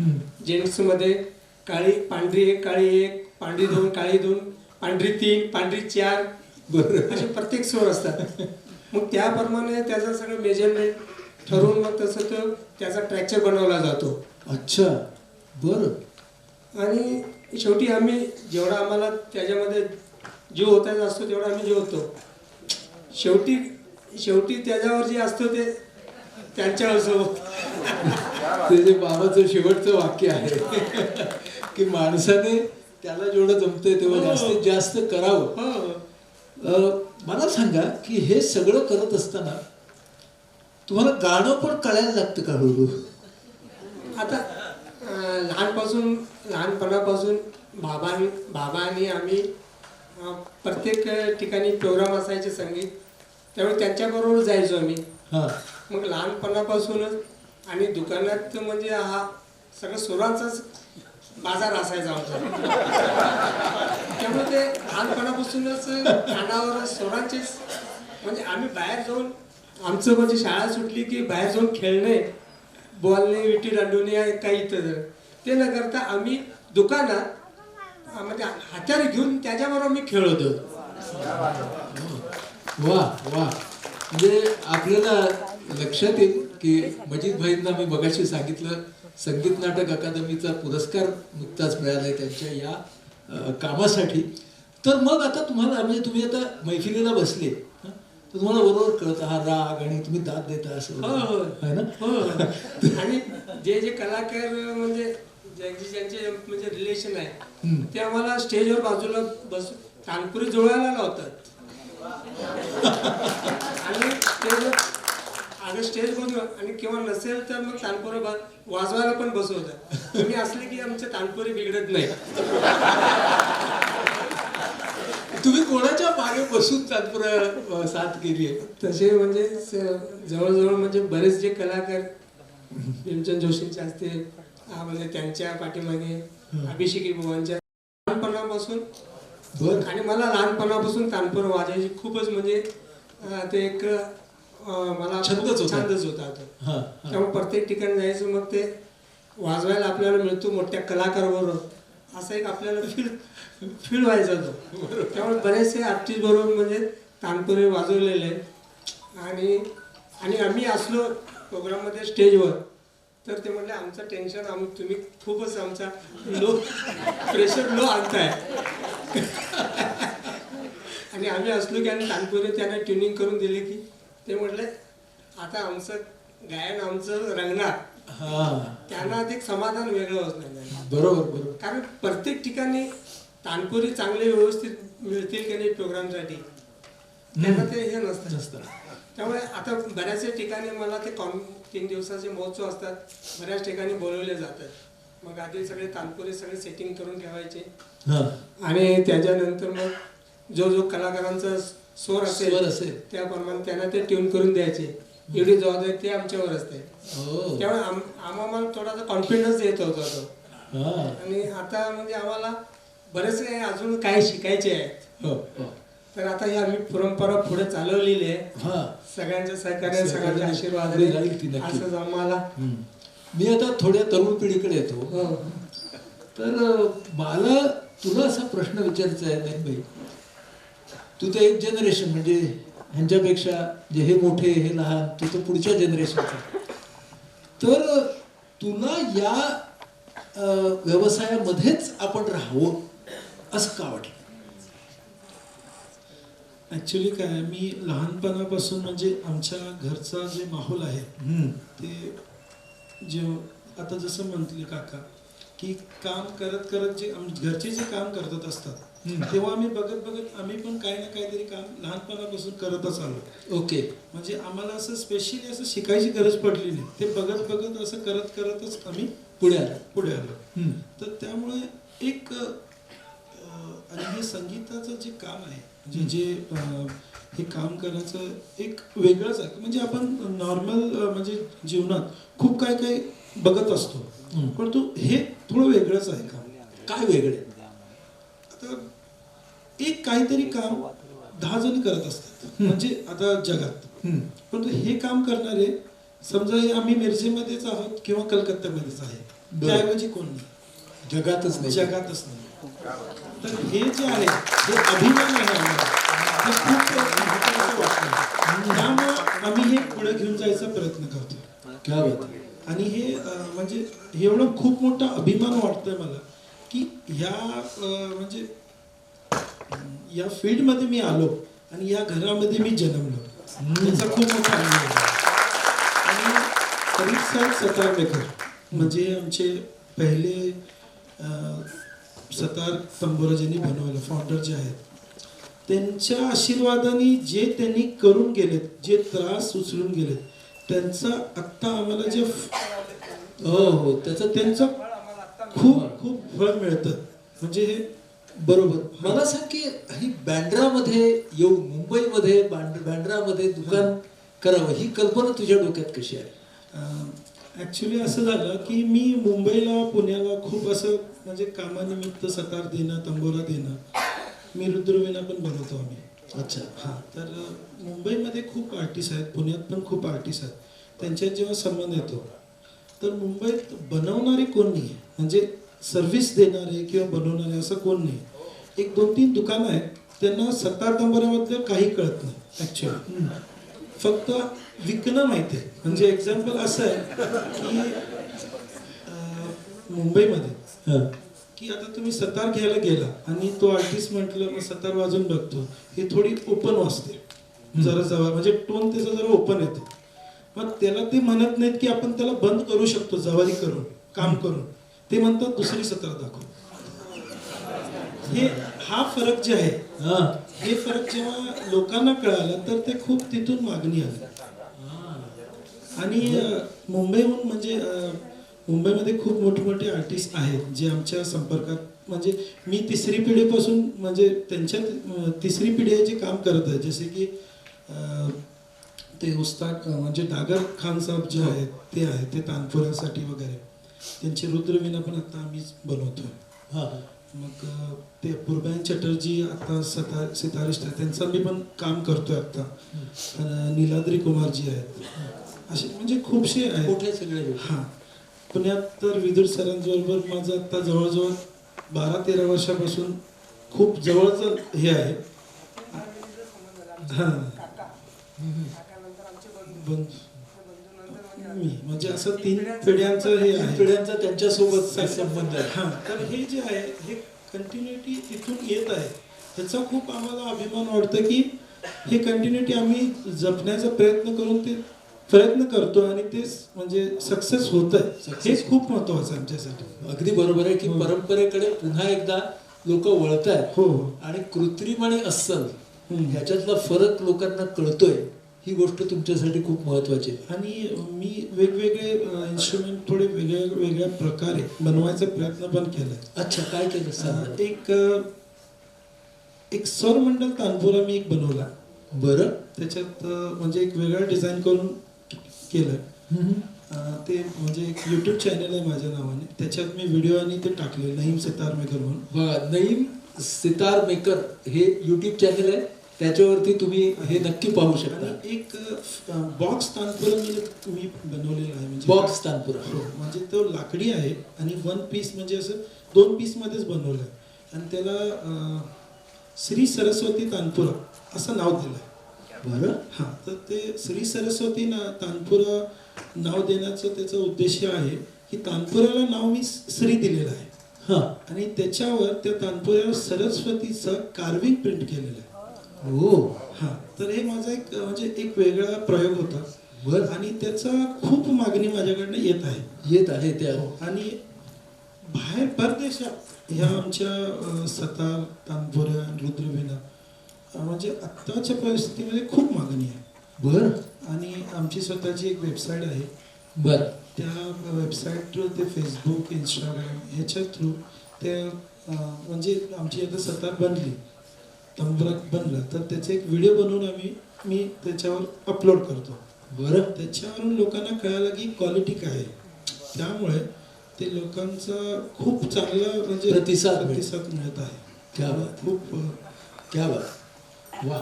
आणि पुढच्या पिढीने इनोव्हेशन केलंय बरं का. क्या बात. विकत नाहीये तर त्याच्यात इनोव्हेशन करून विकताय. म्हणजे भाई, जेव्हा आपण असं म्हणतो ना की संगीत तर आणि सरस्वती, म्हणजे आपल्याकडे नेहमी संगीत आणि डिव्हाइन पॉवर, देव, ह्या सगळ्यांची एक सांगड घातलेली आहे की संगीत हे आपल्याला काहीतरी उच्च असा अनुभव देतं. तर तो जो अनुभव आहे तो वादक किंवा गायक हे देत असतात आणि ते स्टेजवरती असतात, त्यांना सगळेजण दाद देतात. आणि तुम्ही समजा आहात तिकडे प्रेक्षक म्हणून, आता पाठी नाही बसलेले, प्रेक्षक म्हणून आहात. आणि तुम्हाला दिसते की तंबोरे आपल्याकडची आहे, सतार आपल्याकडची आहे आणि हे सगळे जण वाजवत आहेत, त्यांना तिथे स्टँडिंग ओवेशन मिळते, सगळे उभे राहत आहेत. तुम्हाला काय वाटतं?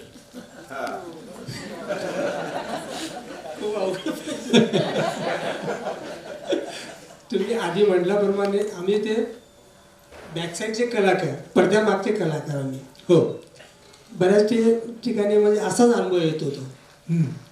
आपण बनवलेले वाद्य चांगले मोठमोठे गवई लोक म्हणजे प्रोग्रामसाठी वाजवत आहेत, त्यांचा मान सन्मान होतोय आणि आपल्याकडे म्हणजे बऱ्याच जणांचं लक्ष नाही. असा एक बरेच संस्था संगीत चालवणारे बरेच संस्था असतात व आपल्याकडे बऱ्याच जणांचं लक्ष नाही की आपण पडद्यामागेच राहायचं का, असा एक प्रश्न पडतो. आणि जेव्हा आता मला आमचं काम कार्य बघून आमच्या बाकीच्या आर्टिस्ट लोकांची संबंध ज्यांचं रिलेशन जसे बघून आता मला परवा जो संगीत नाटक अकादमीचा जो पुरस्कार जाहीर झाला तो मला स्वतःला एक शॉकिंग न्यूज होती. बाबा आपलं शेवट कोणीतरी दखल घेतली. बरोबर बरोबर. तर हा जे आपल्याला जे सर्वोच्च सन्मान मिळाला, हो, सर्वोच्च सन्मान भारतातला, त्याबद्दल म्हणजे त्याला ते शब्दच नाही आता आपल्याकडे काय बोलाय. आणि त्याच्यानंतर आता परवाच गुरुवारी महाराष्ट्र शासनाचा गौरव पुरस्कार ते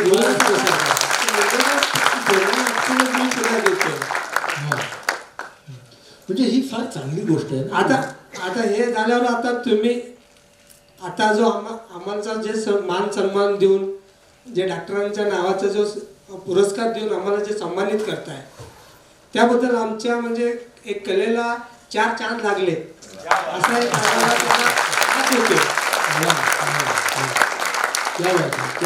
त्यामुळे ते सर्वांची आम्ही की आमची दखल या सगळ्याच्या मधून घेतली जाते. हा एक मोठा समाधान आहे. तुम्ही ज्या वेळेला तंबोरा लावत असता, तारांच्या वरून तुमची बोटं फिरत असतात, तेव्हा तो अनुभव तंबोरा लावण्याचा तुमच्यासाठी कसा असतो?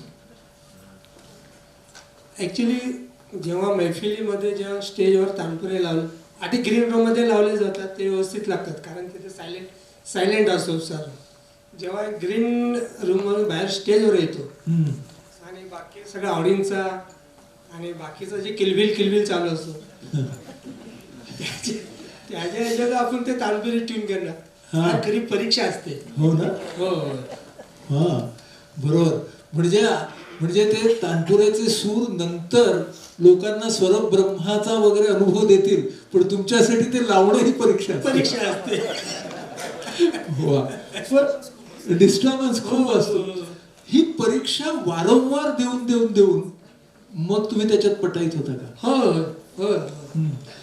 आणि लहानपणापासूनच म्हणजे स्वर ऐकून आणि हे करून थोडेच आपले कान तयार झालेले असतात. त्यामुळे थोडासा आता स्टेजवर तानपुरे लावताना थोडासा हार्मोनियमचा स्वर आणि थोडासा म्हणजे आपला मनातला स्वर वा. हा दोन्ही तानपुरेमध्ये तो मिसळायचा तो. थोडा हार्मोनियमचा स्वर आणि थोडा मनातला स्वर हा दोन्ही तानपुऱ्यातून जुळून यायला पाहिजे. मला वाटतं हे एका कलाकाराचंच विधान आहे. मग तो कलाकार पडद्या मागचा का असेना, त्यानं तेच तत्वज्ञान रिचवलेलं आहे, पचवलेलं आहे, जे पडद्या पुढच्या कलाकाराचं आहे. खूप खूप धन्यवाद तुम्हाला.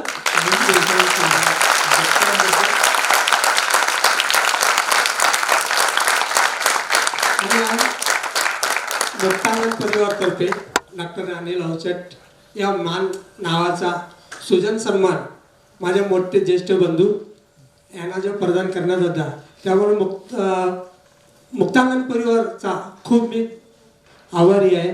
धन्यवाद.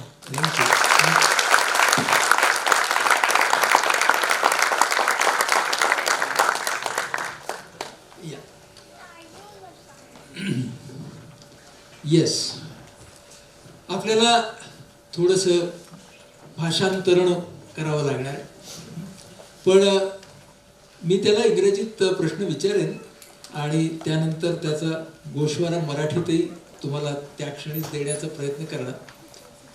म्हणजे ज्यांना मराठी सोबत जे जास्त आहेत त्यांना सुद्धा प्रश्न येऊ नये. आणि माझी आणि याची आधी एक रिहर्सल झाली आहे ठाणे. तुम्ही ते बघू शकता. आणि जेव्हा आम्ही चॅनलवरती याची मुलाखत लावली त्यावेळेला यूट्यूबवरती काही जणांनी खाली एक लगेच कॉमेंट्स लिहितात ना की भाषांतरामध्ये वेळ जातो, भाषांतर का करतात. तर मला त्यांना सांगायला लागली की हा लाईव्ह कार्यक्रम आहे आणि समोर आमची शेकडो विद्यार्थी बसलेले असतात, जे आदिवासी शाळा, आश्रमशाळा, ग्रामीण शाळा इथून आलेले असतात, शेकडो हजारो मुलं. तर त्यांना मला इंग्रजीतून मराठीमध्ये रूपांतरण करून सांगणं हे अतिशय आवश्यक असतं. आणि तो मूड यावा म्हणून आम्ही ते एडिट करत नाही, जसं आहे तसंच आम्ही ते करतो. तर त्याच्यावरती लगेच मग लोकांनी हो हो किती छान म्हणून त्याच्यावर पुढे कॉमेंट्स टाकले. Welcome on the stage. And Srishti village, how does it look now? Where is it located? How does it look? We'll start with that. Yes. Thank you, Dr. Narpaneni. Thank you so much for this. I feel really honored and humbled to be here on this stage. Thank you so much for brought me here. Yeah, Srishti is located in a small remote village in Tamil Nadu and from 140 kilometers away from Chennai. 140 kilometre Chennai पासून. Yes, it's around 10 acres of land and we call it as humbly Srishti village, and where we around 80 people who are living on the farm, and we are 80 जण राहत आहेत.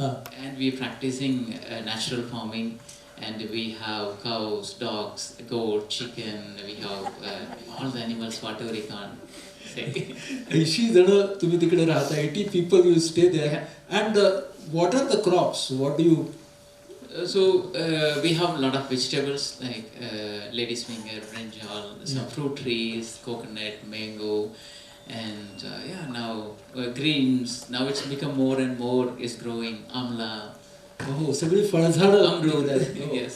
Okay, and also some rice or something like that. Rice we are not growing it. We tried in the very beginning, but it requires so much water, and we are in a place located with the very limited water resources. So we thought better to plant something which Horticulture. horticulture and seasonal crops. Seasonal Yes. crops. म्हणजे ते धान्य घेत नाहीत कारण पाण्याचा थोडा प्रश्न असतो, पण फळांचा उद्योग मोठ्या प्रमाणामध्ये करतात आणि जी सीझनल क्रॉप्स म्हणजे त्या त्या हंगामामध्ये येणारी पिकं असतात ती तुम्ही घेता. What is a typical day at Srishti village for all the invents? Sure. Yesterday I was talking with the mother from Muthangam, and I heard about Muthangam, how it looks actually, and I see so much similarity actually, how Muthangam and Srishtis they are sharing. Achha. I was so surprised actually, and I enjoyed talk with the mother yesterday. So our day started in the morning 5 o'clock. We all got up and we have a yoga and meditation. It goes until 7 o'clock. And then 7 to 9 we all go to the farm. We are the people with the intellectual disability. We divide into the small group, like 8 to 10 people in each group. And each group has some name also. And in the morning it's... What are the names? So we call it as Tulir. Tulir means is the first leaves from the plants. And the Kadaravan, that means sun. And the Sirpi is means someone who sculpturist who makes the sculpture. Okay. Yeah. वा, म्हणजे त्यांच्या 8 ते 10 लोकांच्या teams आहेत. त्याला त्यांनी नावं दिलेली आहेत, म्हणजे ह्यांचे मुंबई इंडियन्स आणि असे सगळे आणि ते रोज सकाळी 7 वाजता कामाला निघतात. Do they plan their work? Actually, yes. Every morning, how the day starts in the morning, we have yoga and meditation. Afterwards, we have planning day. Actually, the few minutes we share which team, where to go, what to do, and that way the morning work start. And it goes until 9 o'clock. And each one, whether you don't find any difference, a staff, a volunteer, a person with a disability, we call them a member. We are all Sisti community members. And म्हणजे सगळेच जण सृष्टीचे सभासद असतात. मग तुम्ही तिकडे स्वयंसेवक म्हणून आलेला असाल, तिथे राहणारे असाल किंवा कार्यकर्ते असाल, रात्रीपर्यंत till night you work together. Until 6 o'clock we have work actually. Our day is divided in that way. And at 6 o'clock we call it as a gratitude circle. Gratitude circle, कृतज्ञतेचं वर्तुळ. काय असतं ते? What is gratitude? At 6 o'clock we all gather, whoever at Srishti, and people from different part of the world, and people from all, whoever and staying in the community, we all come together. It's like a 360-degree, a big dining hall we have. It's a circle. We all sit in a circle. And each one of you show their, say thank you for something happened in the day for that. प्रत्येकाने कृतज्ञता व्यक्त करायची त्या दिवसामध्ये घडलेल्या एका गोष्टीची. You'll be surprised. You'll be surprised how we call them as a person with a mental disability or intellectual disability, but their gratitude. And someone who said, I thank for the rain today, I got rain for my plants. I thank for the sun, I thank for the little dog, I thank for sun. You can say how they are so grateful for each and every small thing happening in their life. ज्यांना आपण दिव्यांग म्हणतो ते किती पद्धतीने कृतज्ञ राहू शकतात हे आपल्याला जेव्हा कळतं तेव्हा आपण खूप आश्चर्यचकित होतो. Many times we take it as a granted, many things happening in our life. Yes. We are not grateful for many things. We think, oh, it's happening to my, which I'm, it's granted, but it's not true. So when we are sitting in the gratitude circle, then you realize, oh yes, I'm so grateful. How much I gifted. And when one person must be sharing, it must be impacting all. Exactly. Absolutely. That's why it is a circle. Yes. Acha, and thereafter, after 6? After 6, we go for a dinner and we go to the bed at very earlier, 8 to 9, we all go to the bed. So we are early wake up at 4:35, we are all get up and go to the bed earlier. So those people, people with intellectual disability and 18 plus who are living in our community. So 18 years, they have a different background, someone who abandoned on the street, someone who are locked in the room. 18 वर्षाच्या नंतरचे जे हे दिव्यांग असतात त्यांच्या पुनर्वसनासाठी खूप कमी सोयी आहे. कारण त्यांना ते रस्त्यावरती असतात, त्यांचं स्वतःचं आधाराचं काही सोय नसते काही जण लॉकअपमध्ये ठेवलेले असतात. Yes. They come up with different challenges, different behavior problems. You may not expect it. Someone who got angry very for simple reason. Someone hit others. Someone just isolated from anyone. You have all different varieties of people are gathered together. ह्यांची खूप आव्हानं असतात आणि त्यांच्या वागण्यामधली आव्हानं असतात. त्यांच्या भावना नियंत्रण असतंच असं नाही. अशा सगळ्या आव्हानांचा आम्हाला सामना करावा लागतो. So they learn many things by their experience, and through the living in Srishti campus, slowly all their behavior problems reducing. And still, when they come to Srishti, many people they were taking so many medicines to control their behavior problems. जेव्हा सृष्टीमध्ये लोक यायचे तेव्हा त्यांना त्यांच्या वर्तनाच्या समस्या नियंत्रणामध्ये ठेवायला औषधं घ्यायला लागायची. Yeah, so some of the parents who complained they were hitting parents, hitting their brothers. It's difficult to control. Some people who tied with rope because they always run away. दोरखंडांनी बांधून ठेवलेले हे दिव्यांग असायचे. So when they're living in Srishti, so it's like a experiential learning. And first thing, people accept as they are. And they don't force anybody. Yeah. No, see, we genuinely appreciate it and so we clap. But tell me something. Whenever there is a overtly aggressive person in front of you, who can attack you any time, how do you handle it? So many times we got beaten by our members. So maybe I can explain one of the experience. I say my wife is full-time pregnancy. We are living in the campus, and it's our first child. And of course, we are all working together, everyone together with them. And suddenly, one of the boy, for some reason, he got angry, and he slapped on her back with very harshly. And she said she was crying. Nobody knows what happened. Oh. And that way we got all beaten. But I think we slowly understand. There is always a reason for their angry, their aggression. So there is some need it to be fulfilled actually. So once we identify the needs, maybe freedom, the needs maybe some good food, needs maybe someone touch on your shoulder. So once you प्रत्येक दिव्यांगाची एक गरज असते. ती गरज जेव्हा पूर्ण होत नाही तेव्हाच आक्रमकता जन्माला येते. मग ती गरज कधी पोटाची असेल तर कधी मनाची, स्पर्शाची. Once the need fulfilled, you can see the blossoms coming from that. That we know the exactly when they're blossoming.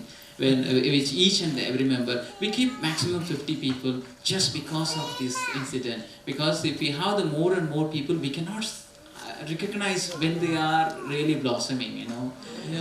So त्यांनी संख्या मर्यादित ठेवली आहे कारण प्रत्येक फुल फुलताना पाहायला मिळायला हवं. ते जर 200-300 हजार झाली तर प्रत्येक फुल फुलताना पाहायला मिळणारच नाही. Yes. Some interesting incident happened. One of the boy, he always run away. It's very difficult because at Srishti we are very clear, zero punishment, no punishment at all. We never punish even in any way. So he always run away. So all the special educator, psychologists, everyone was finding the strategy how to stop to run from the campus. So it was like a big meeting with all the experts. He ran away. It's difficult to every time to identify him. And then we put the security. He jumped from the fence, and then we raise the fence. He find his own way to run away. And I say it's very. As they say, when you increase the height of the fence, And he, so increases the wish of the person. Yes. So in these conditions, we were. I thought, what's happening in this? Then very simply, what I did. Okay, call that boy. He is like a gigantic tall boy. Stitch a new dress for him, and then give one big stick for him. Give all the key to him. He become our security officer for Srishti.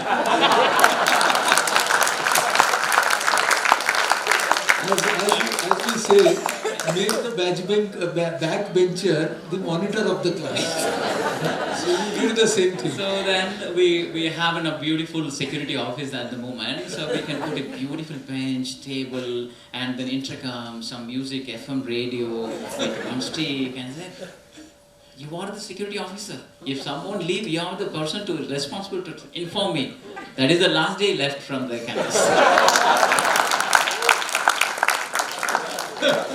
So simply you need to little think in a different way. What they need, actually they need responsibility. They need to be valued. They need to be productive. That's it. That's it. And what is that ikigai? I think so one of my favorite book is the Ikigai, shared in Thane Ved also. It's from Japanese concept. It's the purpose of our life actually. So once we get to know, once we know what is your purpose, then you don't find any difficulties in your life actually. It's life just goes on and goes on. तुम्हाला तुमच्या आयुष्याचं प्रयोजन मिळालं की तुम्हाला आयुष्याचा अर्थ कळतो आणि इकेगाई म्हणजे अर्थपूर्णता येणं आयुष्याला. So my question, how did all that emerge in your life? Then I need to go back to my around 12 years of my life in an orphanage. I spent almost more than 12 years in an orphanage for the children with a disability and for the non-disabled children. Even though I have a parents, but they are unable to support me for my higher education. So I joined when I was around 16 years as a volunteer, as someone who requesting support from the orphanage. And the orphanage supported me. And in the orphanage you can find children with a disability and also the non-disabled children. And non-disabled children always getting a chance to go to school, completing their graduation and get job and slowly reintegrated with the mainstream society. अनाथ मुलांचे दोन गट आहेत की जे अनाथ आहेत पण सर्वसाधारण आहेत आणि जे अनाथ आहेत आणि दिव्यांग आहेत. ते जे अनाथ आहेत आणि सर्वसाधारण आहेत त्यांना शिक्षणाची व्यवसायाची संधी ही हळूहळू मिळायला लागते, पण दिव्यांगांचं तसं नसतं. So what happen with the children with a disability, they always stay back at home getting the food, shelter and do nothing. And when they were children, it's absolutely fine. It was not a big trouble. They were watching television, just eating food and just staying there. But once they become an adult, the real challenge starts. And they start to violent and behave aggressively, beating the teachers, breaking the glasses. It's all happened. And then for me, a big question, what happened to them actually? When they were children, they were okay. But now suddenly they show all their behavior. म्हणजे या वागण्यामध्ये असा बदल का झाला? तो मुलगा होता तेव्हा तो अतिशय निरागस आणि खेळकर होता आणि आता जसा तो कुमारवयात येतो आहे तसा त्याच्या वागण्यामध्ये इतके टोकाचे बदल का होत आहेत? If I ask a question, I say, okay, I will provide everything to you, whatever your food, favorite thing, whatever thing. But one condition, you should not get away from your home. How many of you are interested to stay in your home? No one. So I got my question, right? Yeah, you got your answer. So that's what happening in their life. Imagine they are not staying for a month, for a year, but for their whole life. They're just staying there.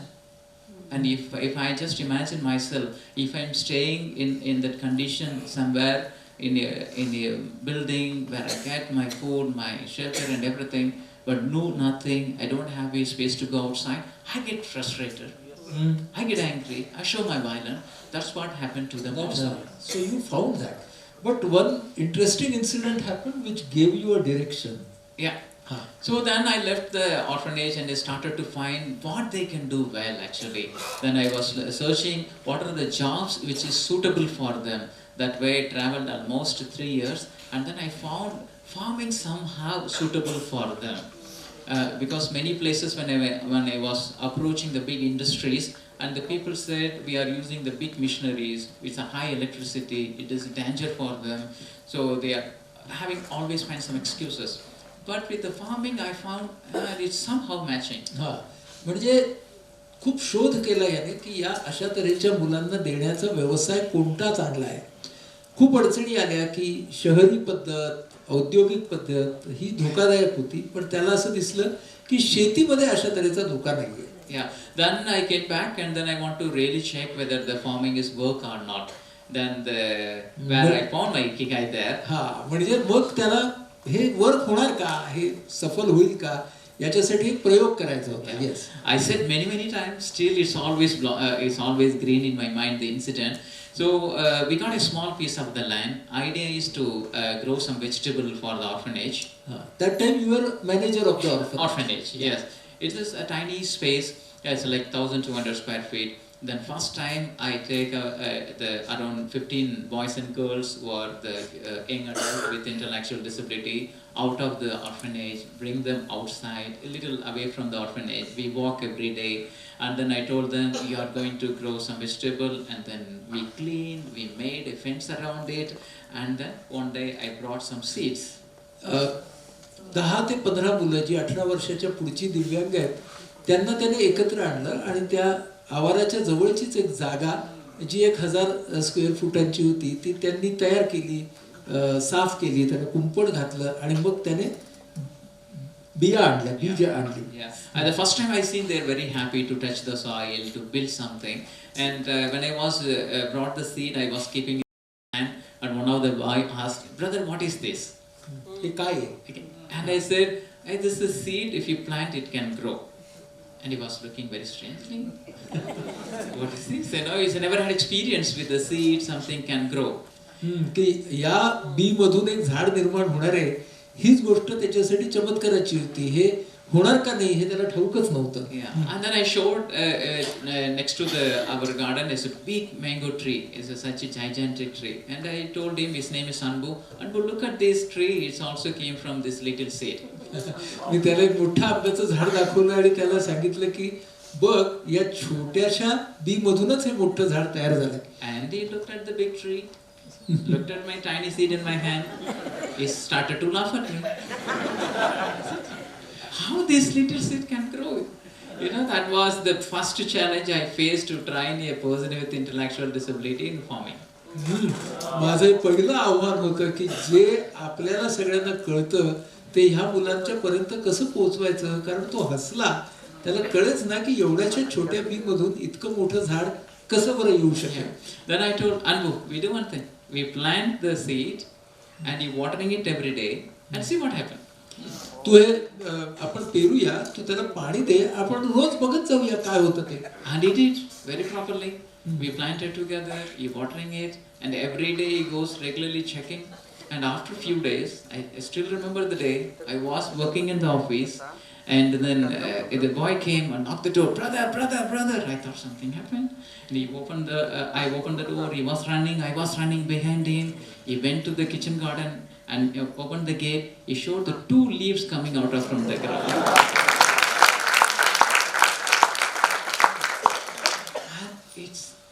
I saw, I still remember his eyes. He's so bright, so happy to show the 2 leaves from the seed he planted. He thought something magic, some miracle happened. But it was a miracle, isn't it? It is, you know. Because his lit eyes, that was the miracle. म्हणजे जेव्हा त्याने ती रोपटं येताना पाहिलं तेव्हा त्या मुलाच्या डोळ्यातले जे भाव आहेत त्याच्यामुळे ह्याला इकेगाई मिळाली. And afterwards, what he did? He locked the gate, put the key in his pocket. It's my garden. I don't know anything. So that way, he's so much connected once he see the result of the work he has done. You know? Yeah. After a few months from the same garden, they started to harvest some vegetables, some brinjal, some tomato, some South Indian vegetable, the country vegetable. पुढच्या काही महिन्यामध्ये त्यांनी भाज्यांच्या उत्पादनाला सुरुवात केली. And it was not a big quantity, a basket of vegetables they harvested. एक टोपलीभर भाज्या तयार झाल्या. And they brought to the kitchen. And kitchen is normally not allowed for the children just because of the hygienic purpose. They just kicked the door, enter into the kitchen, and they were talking with the chef. You cannot decide what to cook for us, and these are the vegetables harvested from our garden, and we harvested, and we have a right to tell what to cook for us. या आमच्या बागेतल्या आम्ही पिकवलेल्या भाज्या आहेत, त्यामुळे आज तुम्ही जे कराल ते आम्ही खाणार नाही. आम्ही तुम्हाला सांगू की आमच्यासाठी तुम्ही जेवायलाच काय करायचं. And I saw their confidence level is such a drastically improved. I was with them for many years. It's nothing happened, but within a 6 months, such their confidence level so much increased. 6 महिन्यामध्ये त्यांच्या आत्मविश्वासामध्ये एवढा फरक पडला. Yeah, that for me is the biggest learning. So the learning, the ikigai where I found from the incident. So until then, they are the inmate of the orphanage. Someone, one of the boy, one of the girl in the orphanage. Now, now they until then they were receiving their food, their clothes, everything someone given to them. The first time I am giving back. पहिल्यांदा ते देत होते, आतापर्यंत ते सगळ्या गोष्टी घेत होते. सतत घेणाऱ्याला जेव्हा देण्याचं समाधान मिळतं तेव्हा ती फार मोठी गोष्ट असते. So imagine yourself, if you are in a position receiving something, how do you feel? You feel low. But you are in a position something you can give to someone, how do you feel? You feel pride. So that's the clue I got it from the incident. And then other big learning is, and if I already asked Dr. Natkarani, if I ask who are you? Yeah, I am a doctor, I am a human being, I am a father, You know, I am a husband. Exactly. So we have many roles to play in this society, but one of the important role which give the respect and dignity, what the role you play for the benefit of others, what the role you play for the people surrounded you. As a doctor Natkarni, as someone teacher, like Anil sir, like Mukta, she's the lead in the organization. The role you play, it's always bring respect and dignity. But unfortunately, the people with intellectual disability never get this role. They always inmate, always a children, always a daughter, always a son, always a brother, never valued role to play in this community. But here, they got a role as a gardener. Now I'm giving back something, I can produce something. Then I thought, so it is not just begging to the people, give respect, give dignity to the people with a disability. It is to create a valid role to them.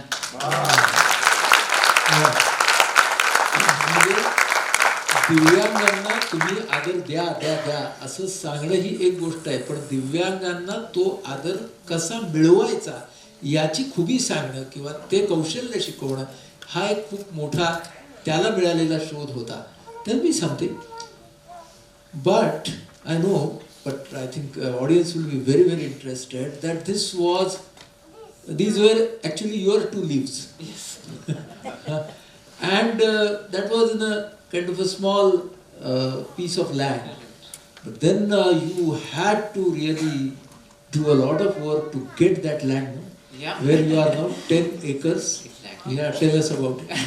That's a long story, but I'm happy to share. So after this incident, I found farming is working, but I really want to do it in a bigger way, so more people get benefit, and we can create like a model. So anyone they can come and stay, and they learn how it's working, so that more people can get benefit. But at least if I want to do the project which I visualize, so at least I need 5 to 10 acres of land. But that's not 5 ते 10 acre मला लागणार, कुठून मिळवायची? Yeah. So that time I got a chance to go to the Kanthari, is one of the institute in Trivandrum.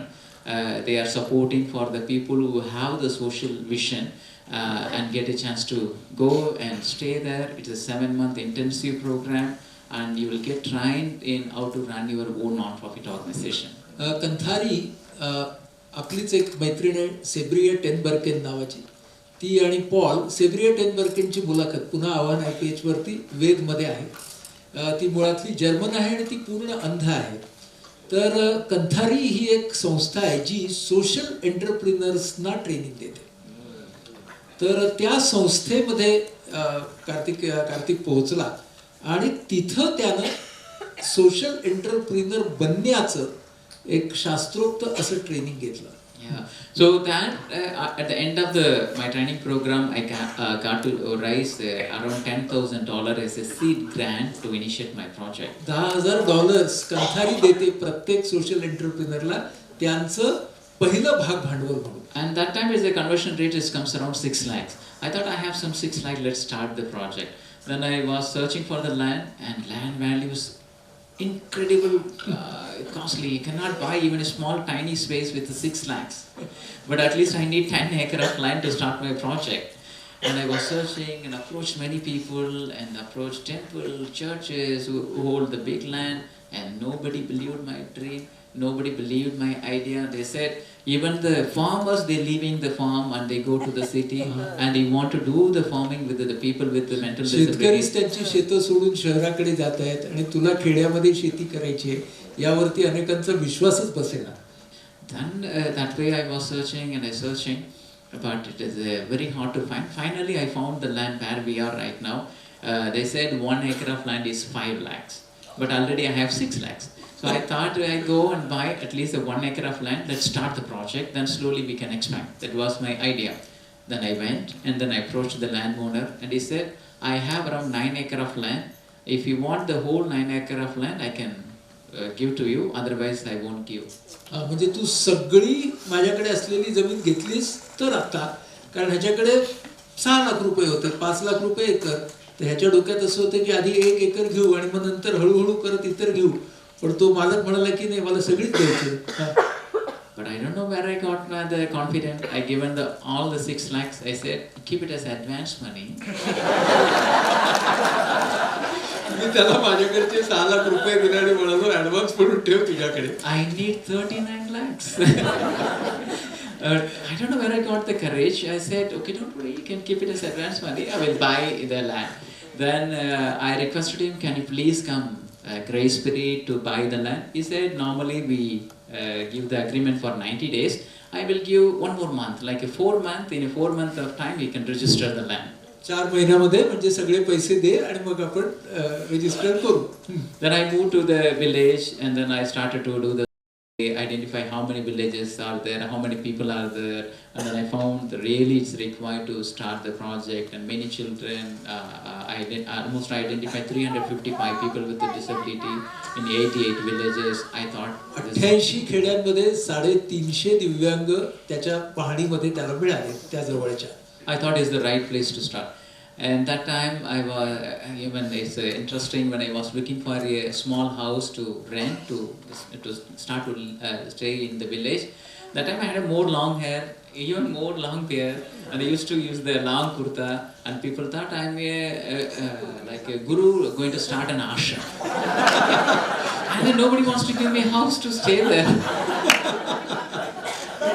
तेव्हा त्याचे केसही लांब होते, दाढी पण लांब होती आणि कुर्ता पण लांब होता. त्यामुळे लोकांना वाटलं की हा गुरु आहे आणि हा इथे आश्रम सुरू करणार आहे. I said, no, I'm not going to start in an ashram. It's going to be a school. It's going to be a training center. Nobody believed me. Finally, one man who gave a small house with 1,500 rupees rent per month. And during that time, I struggled for 1,500 to pay the rent. I got a call from the landowner.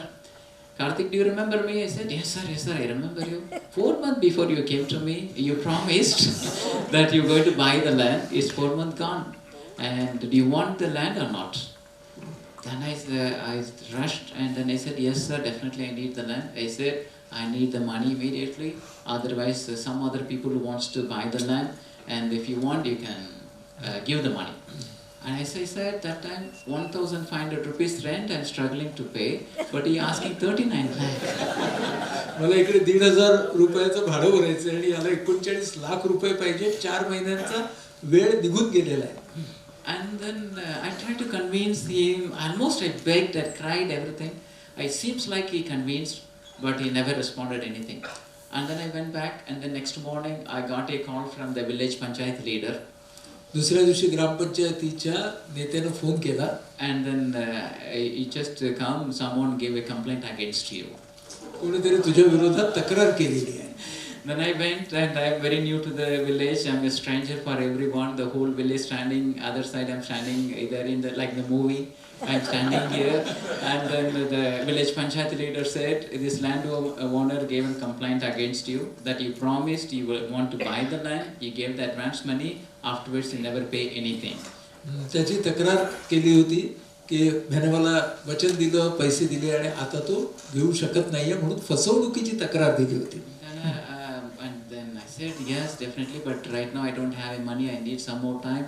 And it was a long conversation happened, and finally they come to a conclusion, okay, in 15 days. In 15 days, If you can, 15 दिवसात. if you can able to raise 10 lakhs because he wants to buy the tractor, we can hold the land for you. Otherwise, we cannot hold for you. 15 दिवसात निदान 10 लाख रुपये तू दिले पाहिजेत कारण त्याला tractor घ्यायचंय. एवढे तरी दिलेस तर पुढे जाऊ. Then I was writing a mail, calling the people. Whoever in front of me said, do you have money for my project? जो कोणी माझ्या समोर यायचा त्याला मी पैसे मागत होतो.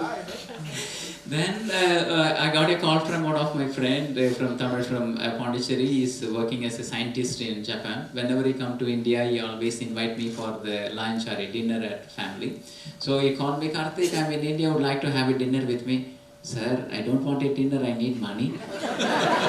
त्याचा एक जपानमध्ये राहणारा शास्त्रज्ञ मित्र जो आला होता पॉंडिचेरीत, तर तो म्हणाला माझ्याकडे जेवायला येशील का? म्हणाला मला जेवण नको, मला पैसे हवे.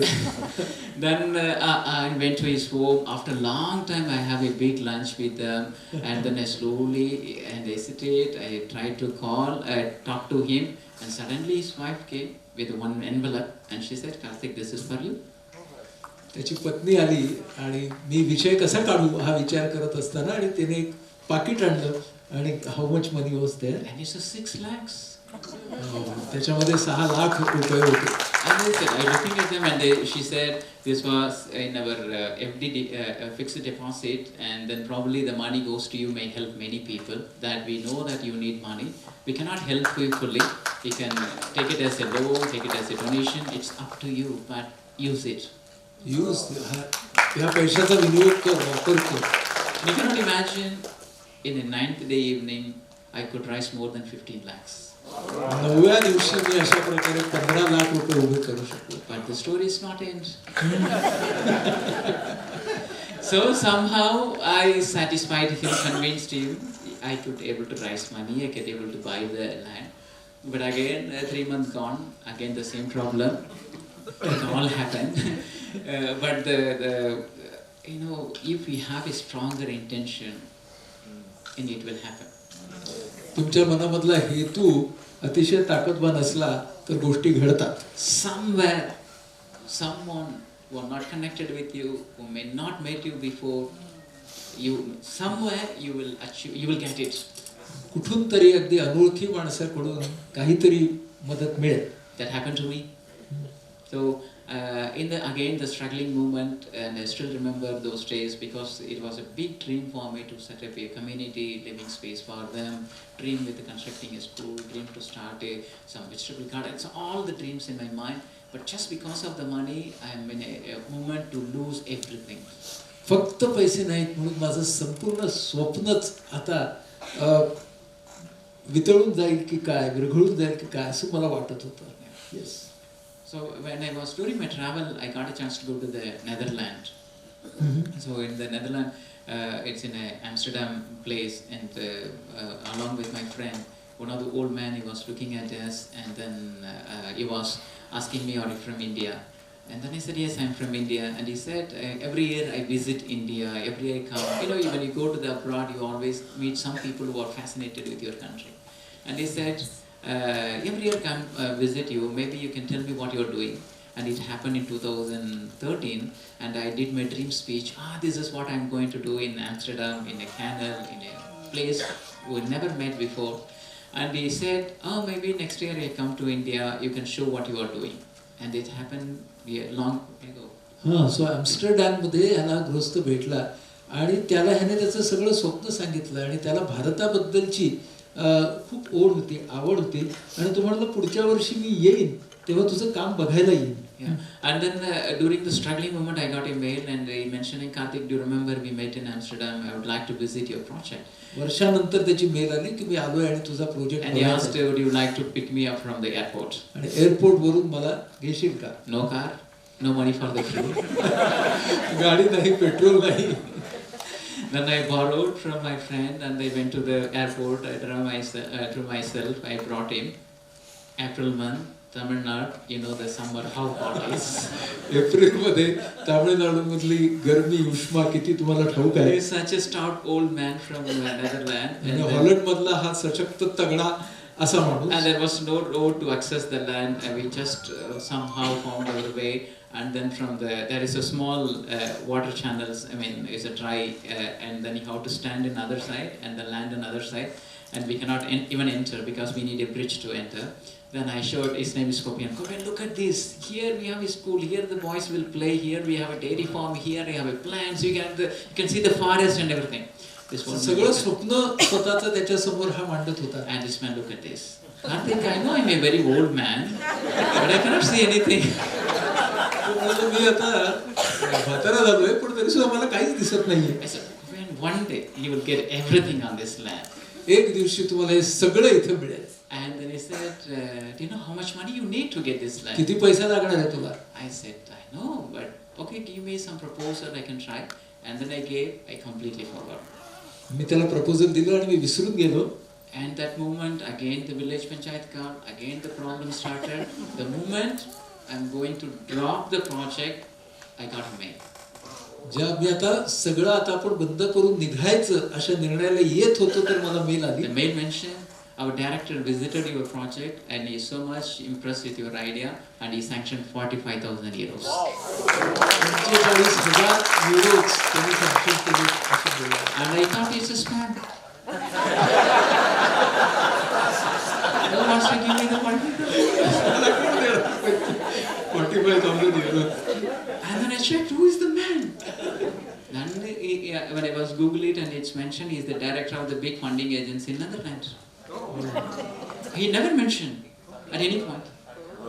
त्यांनी सांगितलंच नव्हतं की तो तिकडच्या एका संस्थेचा आर्थिक मदत करणाऱ्या संस्थेचा संचालक होता. Give me always a hope. And it's a given hope to many people when I share this incident. When you have the intention, and it will happen. When you have the intention, it will happen. It is very captivating to continue this talk with you, and you and me can go on for hours together. But do now see his detailed interview on Awan IPH. So it has the visual part also. So it's a fantastic story, and it is still going on. आणि त्याच्यामध्ये खूप interesting गोष्टी त्या मुलाखतीत आहेत. याला त्याची आत्ताची पत्नी कशी भेटली, त्याचा आत्ता तो त्याच्या मुलांसोबत त्यांचं कुटुंब तिथे कसं राहतं, सो खूप साऱ्या इंटरेस्टिंग गोष्टी त्यामध्ये आहेत. I want to ask you as a last question. You came to Maharashtra from Tamil Nadu for Ved, and I came to know about your work through our common friend Sachin Gaokar. Yes.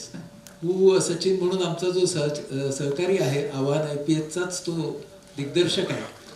त्यानं 25 वर्ष जेव्हा IPHला झाली तेव्हा संपूर्ण भारताची परिक्रमा सायकलवरनं केली आणि तेव्हा त्याला हा भेटला. आणि त्यावेळेला सचिन आमचा कंथारीमध्ये गेला कारण ती सेब्रिये आणि पॉल हे आमचे मित्रमैत्रिणी आहेत म्हणून, आणि तिथे हा भेटला आणि मग त्याची जागा आणि सगळं सचिनने बघितलं. अशा पद्धतीने म्हणजे हा आमच्या सगळ्यांच्या संपर्कात आला. Yes. So what I wanted to ask you that from such a long distance you travelled. We are in Maharashtra, you are in Tamil Nadu. You were called for Ved because we felt that what you are doing is very unique, right?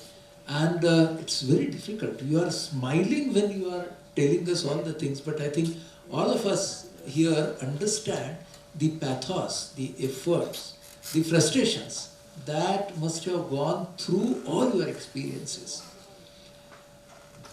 And that is why we are appreciating you. With Ved, with this Sangarsh Sanman, from where does it come? This resilience, this commitment, this wholehearted dedication, from where does it come? Interesting. So people, many times they're asking, it was like such a difficult pathway, difficult journey. Honestly, at any point, I never felt any difficulties.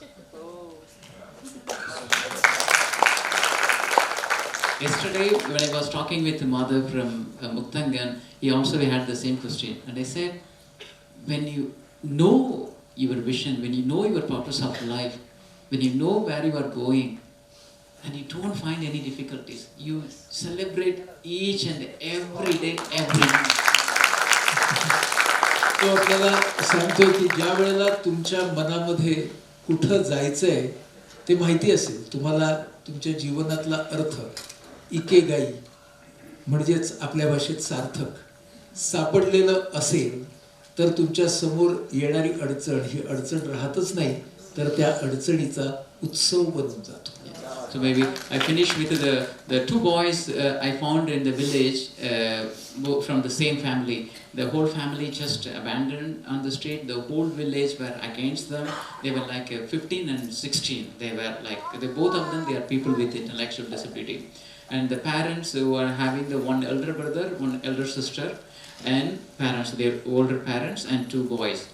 When I visited, when I found them, and they brought them, and I was checking with the parents, they said, okay, take him. And the village people, oh, we are so now released, you can take him to the village. दोन भावंड दिव्यांग 15-16 वर्षाची, त्यांच्या आईबाबांनाही ते नको होते आणि त्या खेड्यालाही ते नको होते. Because the whole village and the family, they look at them as troublemakers always. कारण हे सतत अडचणी आमच्या पुढे आणणार अशीच त्यांची ख्याती होती. Both of them, their intellectual disability, and then I brought to them Srishti, and they stayed with us almost 5 years with us. 5 वर्ष आमच्याकडे ते राहिले. And last week, his mother, who came to our village, during the Pongal celebration, every time we have a big harvesting celebration happen. During that time, she shared with full of tears in her eyes, my elder son, he got married, he abandoned me, and he left. My daughter, she got married, she lived along with her husband, and we both older people, we don't have anything to eat. The boys from the Srishti who got job, they are earning money. The two boys which they don't want, they are feeding them now. They are taking care. मला वाटतं तुमच्या लक्षात आलं असेल की पोंगलसाठी जेव्हा ही आई येते तेव्हा ती सांगते की जे माझे दिव्यांग नसलेले, तुमच्या माझ्यासारखे असलेले मुलगा आणि मुलगी आहेत, ते त्यांच्या कारणाने दूर गेले आणि ही दिव्यांग मुलं आज सृष्टीमध्ये काम करून आमच्या घराला आणि आमच्या दोघांना हातभार लावत आहेत. मला वाटतं I think this is a statement that you are making. It's not only an experience that you are sharing की दिव्यांग कोणाला म्हणावं. आणि आपण जे स्वतःला सर्वसाधारण समजतो, अनेक गुणांनी संपन्न समजतो, खरं म्हणजे आपल्यामध्ये जे नसतं ते आपण ज्यांच्यावरती एक शिक्का मारलेला असतो त्यांच्यामध्ये असतं आणि त्यालाच हा शब्द देतो ब्लॉसम. ते पुढे आणणं, ते आपल्या सर्वांच्या समोर उमलून आणणं, फुलून आणणं, हा एक सततचा प्रवास आहे. मला वाटतं इकडचा प्रवास जो आहे तो सुरांचा, सूर निर्माण करण्याचा प्रवास आहे आणि हा प्रवास तर बेसुरातून सूर निर्माण करण्याचा.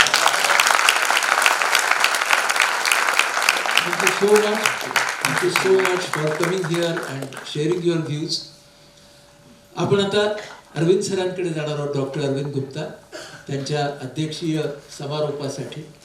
मला माहिती आहे वेळ आपला सरकतोय पुढे, पण अरविंदजी आपले सर्वांचे आवडते पद्मश्री डॉक्टर अरविंद गुप्ता आयुका मधले ज्येष्ठ शास्त्रज्ञ, विज्ञान प्रसारक आणि खेळण्यांच्या द्वारे विज्ञानाची तत्व सांगण्यासाठी गेले अनेक वर्ष भारतभर फिरलेला हा अवलिया डॉक्टर अरविंद गुप्ता. डॉक्टर नहीं, no doctor just Arvind Gupta. और ये प्रेरक प्रसंग मैंने बहुत चाव से सुने. आप लोग का बहुत स्वागत. और इस किताब का मैंने अनुवाद करा. इसमें बार बार आनंद भाई का नाम आता है. इसमें बहुत बार उनका उल्लेख है इस किताब में, जिसमें अनिल भाई उनको अपना बेटा भी बताते हैं, अपना गुरु भी बताते हैं. बहुत उनका उल्लेख है इस किताब के अंदर. और अनिल भाई एक बहुत ही बहुमुखी प्रतिभा से संपन्न व्यक्ति थे. महाराष्ट्र में ऐसे बहुत से उदाहरण हैं जहाँ पर डॉक्टरों ने कुछ अलग अलग काम करे हों. महाराष्ट्र इस बार बहुत ही मशहूर है. आपको उत्तर प्रदेश जहाँ से मैं आता हूँ वहाँ पे ऐसे शख्सियत बहुत कम मिलेंगी, पर महाराष्ट्र बहुत ही इस मामले में तो पेश उन्होंने ट्रेनिंग एक डॉक्टर के रूप में ली, पर अपना नाम एक सामाजिक कार्यकर्ता, एक लेखक के रूप में, पर बहुत सी विधाएं थी जिनमें उनकी दखल थी, संगीत में बड़ी दखल थी उनकी। ओरिगेमी तो कोई बात ही नहीं, उन्होंने कुछ वर्ष पहले टोक्यो में अपनी एक एग्जीबिशन लगाई, तो it's like carrying coals to Newcastle. अक्सर मिलते थे, एक बार उन्होंने मुझे एक बहुत ही कॉम्प्लिकेटेड गणेश जी का वन पेज गणेश बहुत से अपने मित्रों को देते होंगे वो ओरिगेमी की कलाकृति। तो मैंने कहा देखिए ये बहुत ही कॉम्प्लिकेटेड लग रही है मुझे, मैं बच्चों के साथ काम करता हूँ, मैंने सारी ज़िंदगी बच्चों के साथ काम करा और ये बहुत ही कठिन है, जटिल है। आपको 5 मिनट में कोई चीज़ बना के दिखा सकते हैं और जो चले फिर इट शुड बी डायनामिक। ये जो बिल्कुल स्टिल खिलौने होते हैं सिटिंग डक्स, 5 मिनट बाद बच्चे उनसे उठ जाते हैं सिटिंग डक्स। उनका कागज़ लाओ, तो ये कागज़ उन्होंने एक A4 साइज का कागज़ के 4 टुकड़े करे और इससे in less than 2 minutes he made this. इसको हिंदी में आप ताली भी कह सकते हैं, बट एसेंशियली आप ये मैंने अपनी एक किताब है एक्टिविटीज़ में उनका उल्लेख देकर के, उनका हवाला देकर के I have documented this. I am not a good scientist but I am a clerk of my times. I think one of very good clerk at that. मैं बहुत सी चीज़ें इकट्ठी करता रहता हूँ, संजोता रहता हूँ। बहुत सारी करीब 15,300 किताबें मैंने स्कैन करके archive.org, जो दुनिया में किताबों का महासागर है, उसमें इसका आपको कई अनिल भाई की किताब भी वहाँ मिल जाएगी, जो आपको यहाँ उपलब्ध ना हो तो वहाँ मिल जाएगी। और इस किताब को लिखते समय हम दोनों काफ़ी करीब आए। मैंने आयुका में 11 वर्ष काम करा और जो हमारा छोटा सा सेंटर था, साइंस सेंटर था, तो उसको भी पूरा ने पैसे दिए थे। शायद ये भी कारण था कि अनिल भाई वहाँ पर आकर्षित होते थे, कि उसका नाम भी था मुक्तांगन विज्ञान शोधिका, उसका नाम था। तो वहाँ आते थे और एक बार बहुत से लोग जानते हैं ओरिगेमी और स्कल्पटिंग और पेंटिंग और संगीत में तो बड़ी दखल थी, पर अच्छा। तो एक बार वो मेरे पास आए कि उन्होंने शायद मेरी एक किताब देखी होगी, इट वाज कॉल्ड स्प्रिंग गेम्स, डोरी के खेल। मैंने 25 साल पहले एक किताब लिखी थी स्प्रिंग गेम्स। एक डोरी होती है और मेरे एक दोस्त थे जिनका नाम था जिमी जॉली, अमेरिकन थे, टेक्सन थे, 6 फुट 4 इंच, और वो सारी दुनिया में पुराने टायरों के प्लेग्राउंड बनाते थे। 350 प्लेग्राउंड 40 मुल्कों में बनाए जिमी ने। और उनके हाथ में जैसे घड़ी होती है, लोग के हाथ में कोई कड़ा होता है, उनके हाथ में एक स्प्रिंग रहती है। और वो इंटरनेशनल ट्रैवल थे, यायावर जिनको कहेंगे, फुक्कर थे बिल्कुल। और कई बार दिल्ली में मेरे साथ आकर के 1 महीना भर रहते थे। और मेरा छोटा सा कमरा था तो डायगोनल ले, क्योंकि 6 फुट 4 फुट के थे जिमी जॉली। तो उन्होंने मुझे वो एयरपोर्ट के ऊपर लोग का मनोरंजन करते थे डोरी के खेल से। तक he could keep an audience alive just विद स्प्रिंग गेम्स। तो उन्होंने मुझे चस्का लगाया स्प्रिंग गेम्स का। जिमी जॉली मेरी किताब में सबसे पहले उनका फोटो है और उनका उल्लेख, इसको नेशनल बुक ट्रस्ट से छापा है। और मैं आपको, तो अनिल भाई ने कभी देखी होगी, उनको चस्का लगा होगा कि मुझे भी स्प्रिंग गेम्स करना। तो सबसे पहले हम दोनों का इत्तेफाक इस बात से हुआ, स्प्रिंग गेम से। तो मैं आपको एक स्प्रिंग गेम दिखाता हूँ। एक किसान की कहानी है, शेतकरी की कहानी है। सबसे पहले शेतकरी क्या करता है, वो हल चलाता है, उसके बाद में वो बीज बोता है, उसके बाद में बीज बोने के बाद में वो सिंचाई करता है, पानी देता है, और अंत में उसमें कुछ खाद डालता है, कुछ मैन्योर डालता है। अब पूरी फसल पीक बन के तैयार हो जाती है, तब एक मोटा सा चूहा आता है और सारी फसल को खा जाता है। 800 कहानियां हैं जो सिर्फ डोरी से सुनाई जा सकती थी, और मैं इस पर फिदा हो गया उस समय। तो मैं जिमी ने जाकर के मुझे 8 दुनिया की सर्वश्रेष्ठ स्प्रिंग गेम से किताबें भेजी। मैंने उनका बहुत अभ्यास करा और चुनिंदा जो 50 थी उनको मैंने एक किताब में डिस्कस करा। तो सबसे पहले हम दोनों की मुलाकात इससे हुई थी। पर 2010 में या 11 में किसी ने ये कि इस किताब का जो अंग्रेजी जो अनुवाद था, वो समकालीन ने इस किताब को छापी है, उन्होंने इसका अंग्रेजी अनुवाद छापा। तो जिस महिला ने उसका अनुवाद करा था वो मेरे पास उन्होंने मुझे ये किताब भेंट करी। और मैंने जब ये किताब पढ़ी तो मैं बहुत उद्वेलित हुआ कि बहुत ही ये गहरा सा एक अनुभव है।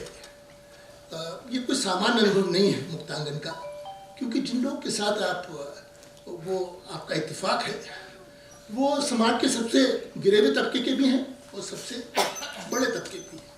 सबको इस तरह के ऐब हैं, सबको इस तरह के व्यसन हैं, ये कोई एक तबके तक सीमित नहीं है। और लोग किस इंतहा तक जा सकते हैं ड्रग्स के लिए, हैं? उनकी कशिश कितनी होती है, उसकी तलब कितनी गहरी है, इसमें बड़े बड़े अच्छे छोटे छोटे प्रसंग हैं। तो मैंने 2011 में जब मैंने आयुका छोड़ा, 2014 में, तो मैंने एक सूची बनाई थी कि मैं ये 25 किताबें हैं जिसको मुझे हिंदी में लाना। मैंने कहा बाकी अपनी ज़िंदगी में किताब अनुवाद करते रहते किताब। तो उसमें सबसे पहली ये किताब थी, आई टुक अप दिस।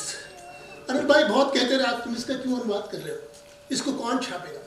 मैंने कि इसकी मुझे कोई परवाह नहीं है कौन छापेगा। मैंने आज तक कभी किसी प्रकाशक के पास गया नहीं, और मैंने कहा कि इस चीज़ ने मुझको कहीं मेरे दिल को छुआ है, इसके लिए मैं इसको अनुवाद करना चाहता हूँ। I care a damn if I find a publisher और नॉट। मेरी एक वेबसाइट है अरविंद गुप्ता टॉयस, जहाँ पे हज़ारों किताबें हैं, and I put this over there. जिसकी रुचि होगी वो जाएगा, नहीं तो ठीक है। फिर मैं ये करता था, हर हफ्ते इसमें 8 अध्याय हैं, तो every week I would translate a chapter and I would send him a PDF by email. वो उसका प्रिंट आउट लेते थे, उसको पढ़ते थे, उसमें त्रुटियाँ लिखते थे। फिर उस रविवार को मेरे पास आते थे घर में। हम दोनों बहुत ज़्यादा दूर 1.5-2 किलोमीटर की दूरी पर रहते थे, and we would read the chapter aloud. उसमें जो भी त्रुटियाँ थीं, जो भी गलतियाँ थीं, उसको सही करते थे। और फिर वो कुछ 15 मिनट बांसुरी बजाते थे, कुछ मुझे हमारे के लिए सिखाते थे, और इस तरह से हमारे 2 महीने बहुत ही सुखद बीते। उसके बीच में मैंने उनसे ये भी अर्ज करा कि देखिए भाई साहब, मैं आपकी ये किताब तो अनुवाद कर रहा हूँ, पर मैं कभी मुक्तांगन गया नहीं हूँ, तो उसका मुझे अनुभव आप ज़रूर ले लेते, उनका ज़रूर जाए। तो हम लोग एक बार मुक्तांगन भी गए, तो वहाँ पे मैंने करीब 1 घंटा भर जो हमारे मरीज़ थे और उनको खेल खिलौने दिखाए जो मैं मनाता हूँ, और उसमें मेरे बड़ा ताज्जुब हुआ कि एक IIT कानपुर का he was an executive. So ये व्यसन जो है किसको लग सकता है, मैं भी उसी संस्था का पढ़ा हुआ हूँ, but there was an executive who had got into drugs and he was being treated. I met him over there, and so that was a very, very, I think a very rich experience for me to see Muktangan. और इस किताब में भी क्या ये ख़ास बात मेरे ख्याल से मुझे मुक्तांगन की ये लगती है कि दुनिया भर से उन्होंने सीखा है। ये ऐसा नहीं कि व्यसन मुक्ति तो सबसे पुरानी एक बीमारी है दुनिया के अंदर, इसमें अल्कोहलिक एनोनिमस है, ये है। और जो कहते हैं कि भाई पहली बात ये है कि आपको बीमारी है, पहले उसको स्वीकार कीजिए, you accept that you have a disease. और उसमें 10 सूत्र और last that help another addict get out of it. पर सबसे बड़ी बात जो मुक्तांगन मैंने देखी कि उसका ये सब बहुत सारे अनुभव हैं दुनिया के, उनको निचोड़ करके और उनको अपनी परंपराओं के अनुरूप ढालना, जिससे कि वो बहुत और अधिक प्रभावशाली बने। ये मैंने वहाँ पे देखा मुक्तांगन के अंदर कि लोग जो हैं 24/7 they have a telephone line, कि कभी they want to slip, they want to take drugs, they can bring up this help line 24/7। इस तरह की कई सारी चीज़ें हैं। जिन लोगों ने 6 महीने साल भर ड्रग्स नहीं ली हैं, उनको सम्मानित करना, इससे उन लोगों का बड़ा हौसला बुलंद होता है। और it's not just the drug addict, but counseling the entire family and the extended family. That is very, very important. ये उनके बहुत मुझे दो सुझाव हैं। पहली बात तो ये किताब जो है ये आपको अंग्रेजी में, मराठी में, हिंदी में मिल जाएगी, पर ये देश के अन्य भाषाओं में नहीं है। एक मेरी दोस्त थी जो कनाडा में है, पंजाब की थी, उन्होंने कहा मैं इसको करवाऊंगी। शायद आधी किताब अनुवाद भी पंजाबी के अंदर, क्योंकि अगर कोई हमारे देश का प्रांत है जो सबसे अधिक ग्रस्त है ड्रग से वो पंजाब है, पर हम लोग इसको कभी आज तक पंजाबी में नहीं ला पाए, इसको कन्नड़ में नहीं ला पाए, इसको अन्य भारतीय भाषा में। तो एक तो आप लोगों से मेरी अपील ये है कि इसको मुक्तांगन की वेबसाइट पे अंग्रेजी वाली डालिए और लिखिए this is free from all copyrights, no permission required of Muktangan and of Anil bhai who is not no more, and anyone is free to translate this into any language of the world. This will take his work forward. This is one suggestion. एक दूसरा suggestion ये है कि आपने हजारों मरीजों के साथ काम किया है, कि मैंने आपकी मराठी की पत्रिका जरूर देखी, पर यहाँ पर मुझे कोई मैं बच्चों की किताबें बहुत धन्यवाद करता हूँ। 1700 children's books into Hindi we have translated, all deeply illustrated, some of the award-winning best books in the world. पर मैंने कभी भी कोई मुक्तांगन से कि कोई सचित्र किताब, कोई व्यसन से साथ जुड़ा हुआ हो और उस पर बच्चों की एक किताब जिसमें चित्र हो, मैंने आज तक कभी नहीं देखी। मैंने ऐसी 5-6 किताबें विदेशी अनुवाद करी हैं हिंदी के अंदर, पर मैंने मराठी में कोई नहीं देखी। तो जब इतने संपन्न आपके अनुभव हैं, यहाँ पे चित्रकारों की, क्रिएटिव लोगों की कमी नहीं है, we must have a lot of children's books which illustrate their stories, जो उनकी व्यथा को, उनके दर्द को, उनके आंसुओं को व्यक्त करें। I think this is very important. I'll end now. Thank you so much.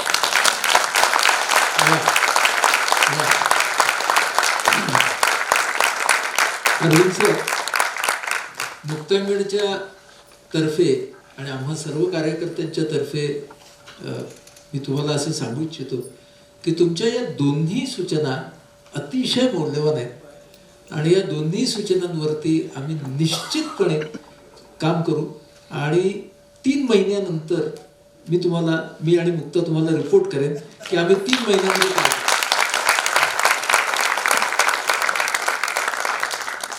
मित्र, 25 वर्ष झाली आणि एका नव्या पर्वाला पुन्हा एकदा सुरुवात झाली. संघर्ष सन्मानला सृजन सन्मान येऊन मिळाला. पहिली 23 वर्ष फक्त सुनंदाचा फोटो असायचा.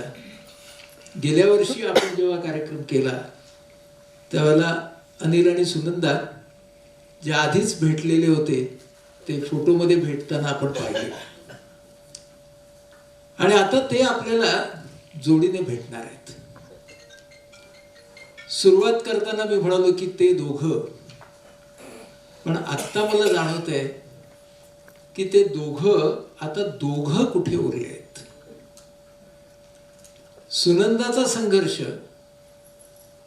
आणि बाबाचं सृजन तत्व हे एकच झालेले आहेत. संघर्ष करता करता त्या दिव्यांगांच्या बोटामधून, त्या मातीमधून उगवणार ते रोपट म्हणजे संघर्षानंतर आलेलं सृजन आहे. आणि त्या सगळ्या भोपळ्यांमधून, तारांमधून, वर्षानुवर्ष 3 पिढ्यांच्या R&D मधून तोही संघर्षच, ज्या वेळेला यांचा तानपुरा लागतो ते सुद्धा संघर्षातून आलेलं सृजनच आहे. संघर्षाशिवाय सृजन म्हणजे नवनिर्मिती होत नाही आणि नवनिर्मिती ही जर संघर्ष नसेल तर खूप वरवरची आणि कचकड्याची होत जाते. म्हणून त्या दोघांचं एकरूप होणं हे खूप महत्वाचं. आणि अनिल आणि सुनंदा हे आता या नव्या रूपानं एकरूप झालेले आपण दरवर्षी अनुभवणार आहोत. आणि म्हणून आजपासून अद्वैताच्या या नव्या रूपाची ओळख आपल्याला नव्याने होणार आहे. एका बाजूला संघर्ष आहे, एका बाजूला सृजन आहे. नाही, त्या वेगळ्या बाजूच नाही, ते एकच जीव आहेत, जसे अनिल आणि सुनंदा.